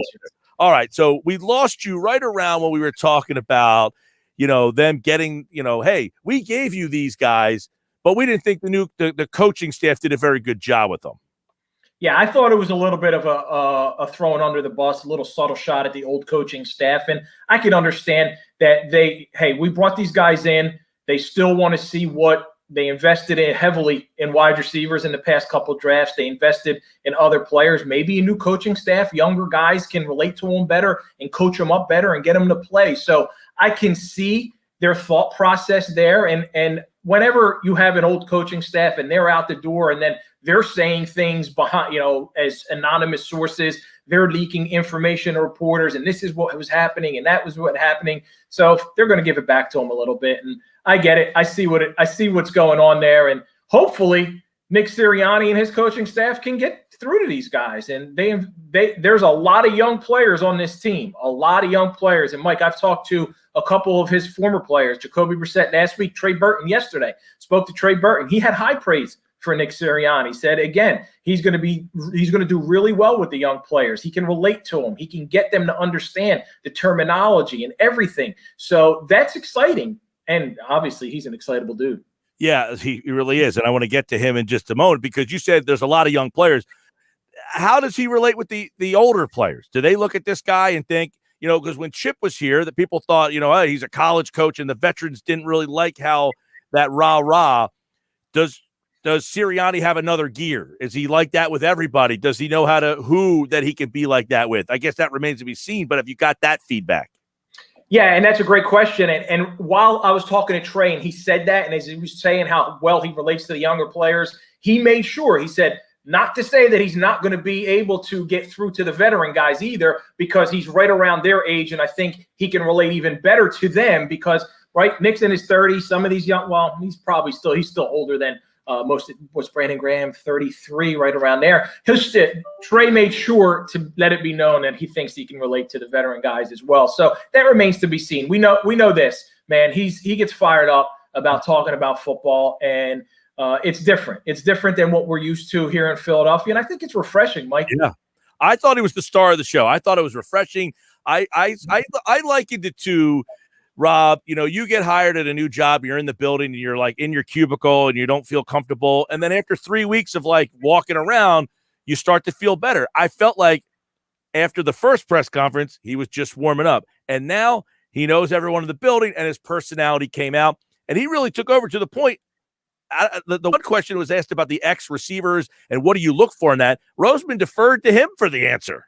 Yeah, and he was not short on words and explanations or anything. Like there was one question, I forget which one it was, where he jumped in. He said, "You didn't ask me, but here I'll give you my thoughts. I'll give you my opinions." So he's one of those guys who I think over time, Mike, he'll see with this media and this fan base that maybe longer, elaborate answers isn't the way to go. I like it. I appreciate it. I enjoy it as we continue. And that might be unfortunate because how many times do we sit back and go, I wish this guy would say something. Andy Reid never said anything. These guys, they never say anything. Doug Peterson, he won't tell you, and he fights with the media or whatever it is. And now here comes Nick. He's fun. He's engaging. He isn't condescending in any way, shape, or form. He just loves football. So yeah. I'm all for it. I thought he said a lot of interesting things, though, regarding, hey, not that other coaches probably don't have this, but he actually said it like, I'm going to sit down and I'm going to show him what my guy did in this offensive play. And then I'm going to show him which college receiver can be that guy in my offense. Like, it was like, that's pretty, but I was almost wondering if Roseman and Weidel were looking at him like, yo, man, calm down over there. Or did they enjoy it? Yeah, it's a good question. I don't think they had a problem with it. Maybe they tell him not to go on and be as elaborate and not to give long explanations sometimes. I don't know if he's heard that yet. I don't know if he's been told that yet. But I think they sat back and enjoyed it too as well. And they were like, hey, that's less for us to have to do, because the GM has to do that. The NFL mandates that the GM has to, before the draft, speak to the media. It's not like he wants to do it. Howie never wants to speak to us. He had to do it. So if he can do it and Nick's going to take up half the news conference or 75% of it, that's less that he has to tell, or less that he can avoid telling us. Any clues from Howie or Andy yesterday? I want to get your answer first, because I took one little breadcrumb from it. Did you get any insider clue to what they could do? Everything's on the table. And I think they wanted to leave it out there. Now, obviously, Nick loves the wide receivers, and he made that be known. And I don't read anything into it other than he was a wide receivers coach, and he's excited about wide receivers. And that just allows other teams to think if there's a wide receiver there that they want, and the Eagles are picking at 12, they may want to trade with them. The fact that they didn't name Jalen Hurts as a starter is just draft strategy, more about the preaching competition. So I didn't take anything out of that either. I think that all options are on the table. They're not going to be, and smartly so, they weren't going to say, oh, yeah, small guys? No, we're not interested in small guys. Devonta Smith, he's not going to be. There was nothing like, I don't know if you were around for Buddy Ryan calling Keith Byers a medical reject and then drafting him in the first round for his first draft. There was none of that yesterday. No, I was just a little young for Buddy. I was right around, I was like in my 10, 11, 12-year-old. But so Weidel was asked about the guard situation, the two offensive linemen, Slater and Vera Tucker, and how he answered the question. Then he deferred to Weidel, and they brought up Isaac Seumalo and that he could play center and guard, which would mean we could draft somebody not thinking that we need a center or a guard because he could do both. And that was the first time it entered my mind of they might trade back and get themselves an offensive lineman. Like, that was my first thing of, you know what? Next year, Kelsey's gone. We move Seumalo to center, and we have Slater or Ali Vera Tucker, and he plays tackle. And that was the first time I was like, maybe they get that offensive lineman. Welcome to my side, Mike. That's what I've been thinking for a few weeks now. If I had to make the pick right now for them, if you had to tell me bet which way they go, I think it's more likely than not a drastic, it's not like 80-20, but I think it's more likely than not that they trade back, accumulate more draft assets, and draft in the trenches and probably an offensive lineman, which I probably would be okay with depending on the number, right? Are you 18? Are you 17?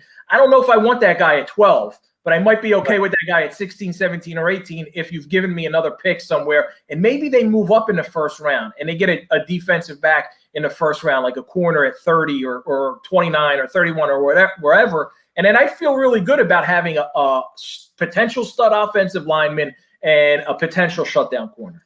Yeah, that's it. Like, if New England calls and says, hey, we'll give you 15 and 12, we'll flip. You get the lineman at 15, or Chicago at 20. You think Chicago, all right, I was talking about this earlier. If Chicago calls you, do you demand a first-round pick? And every answer I give them is, your quarterback's Andy Dalton. I'll have a first-round pick. No, we can't. Wait, your quarterback is Andy Dalton. We'll take a first-round pick. Can you get another one? Get a one by going 12 to 20? I don't think you can. In next year's draft. Yeah, I don't think you can get a 20 next year by going 12 to 20. However, there's a way you could do that maybe, Mike, if you give them 12 and maybe a 3 or a 2 and then get 20 in next year's one. Maybe there's a way they can do that. I don't know. If I'm Chicago, I don't know if I want to do that. But what are they moving up to 12 for? A quarterback. Right. That's the only scenario where they would move up to 12. And you hold that over their head. I know you want a quarterback. There's a premium on that. You want a quarterback. You want to move up 8 spots, and your quarterback is currently Andy Dalton, by the way. I want to remind you. Don't discount Nick Foles, man. He's there. St. Nick is still in Chicago now. But they announced that Dalton was their QB1, right? Imagine that. A team announced who their quarterback is ahead of time, right? No, and the Eagles, like smartly so, didn't with Jalen for that reason. At 12, hey, we might take Trey Lance, Mac Jones, who's going to be there. I saw both names potentially available there at 12. I see both guys maybe going in the top 6 too. So we don't know, man. I'm looking forward to next Thursday so we can get this over with. I am and I'm not. I love the draft. I love all the stuff, and then it happens, and then you're like football. Because what's happening with after the draft? Anything? We got the OTAs. Anything? What's the schedule? I don't know, Mike. Can I get a day off? That's all I want, dude. I just want a day off. Well, the Phillies are in Colorado. You're not following them, right? No, but I say NFL's 365, man. It's crazy. But yeah, afterwards you're going to have the mini camp for the rookies. But the Eagles have already told their players that they're all going to do it virtually right now. So I don't think there's going to be much for media other than some virtual stuff until probably the mandatory mini camp, and we'll see how they handle that in late May. All right, Rob Motti, the Associated Press covers the Eagles and the Phillies. Just had a nice sit down with, I guess, a virtual sit down with Jimmy Rollins. So check that out on his. You can follow him on Twitter at Rob Motti. If you're watching the show, you can see that up on the screen. And he, like August, appeared via the Boardwalk Honda hotline. All right, man. Good to see you. Thank you, man. Have a great one. You do the same. There's Rob Motti, and he, like August, as we mentioned, appeared via the Boardwalk Honda hotline this hour of the show.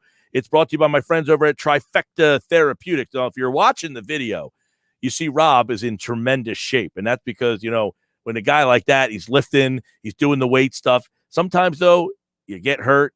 You did a little too much. Maybe you did it a little too heavy one day. If that's the case, you do what everybody should do. You call the physical therapist and say, look, I was working out at the gym and I maybe did a little too much.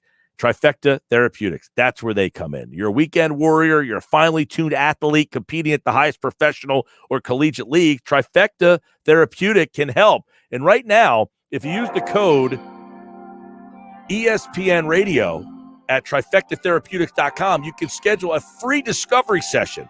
Maybe, we all have that thing. It's like, my elbow hurts, but I don't know why it hurts. They can check it out for you. It might be nothing. Maybe it's just, just take a couple days. But after 3-4 days, if it's still bothering you, you might need to get that checked out. And that's where Trifecta Therapeutics can help you. They use cutting-edge equipment, treatment plans, and methods to get you feeling better, playing better, and staying better. Go to trifectatherapeutics.com or call them today. Use code ESPN Radio at trifectatherapeutics.com. I'm back with more.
All right, here we go. Let's take a look at the 5 sounds of the day. A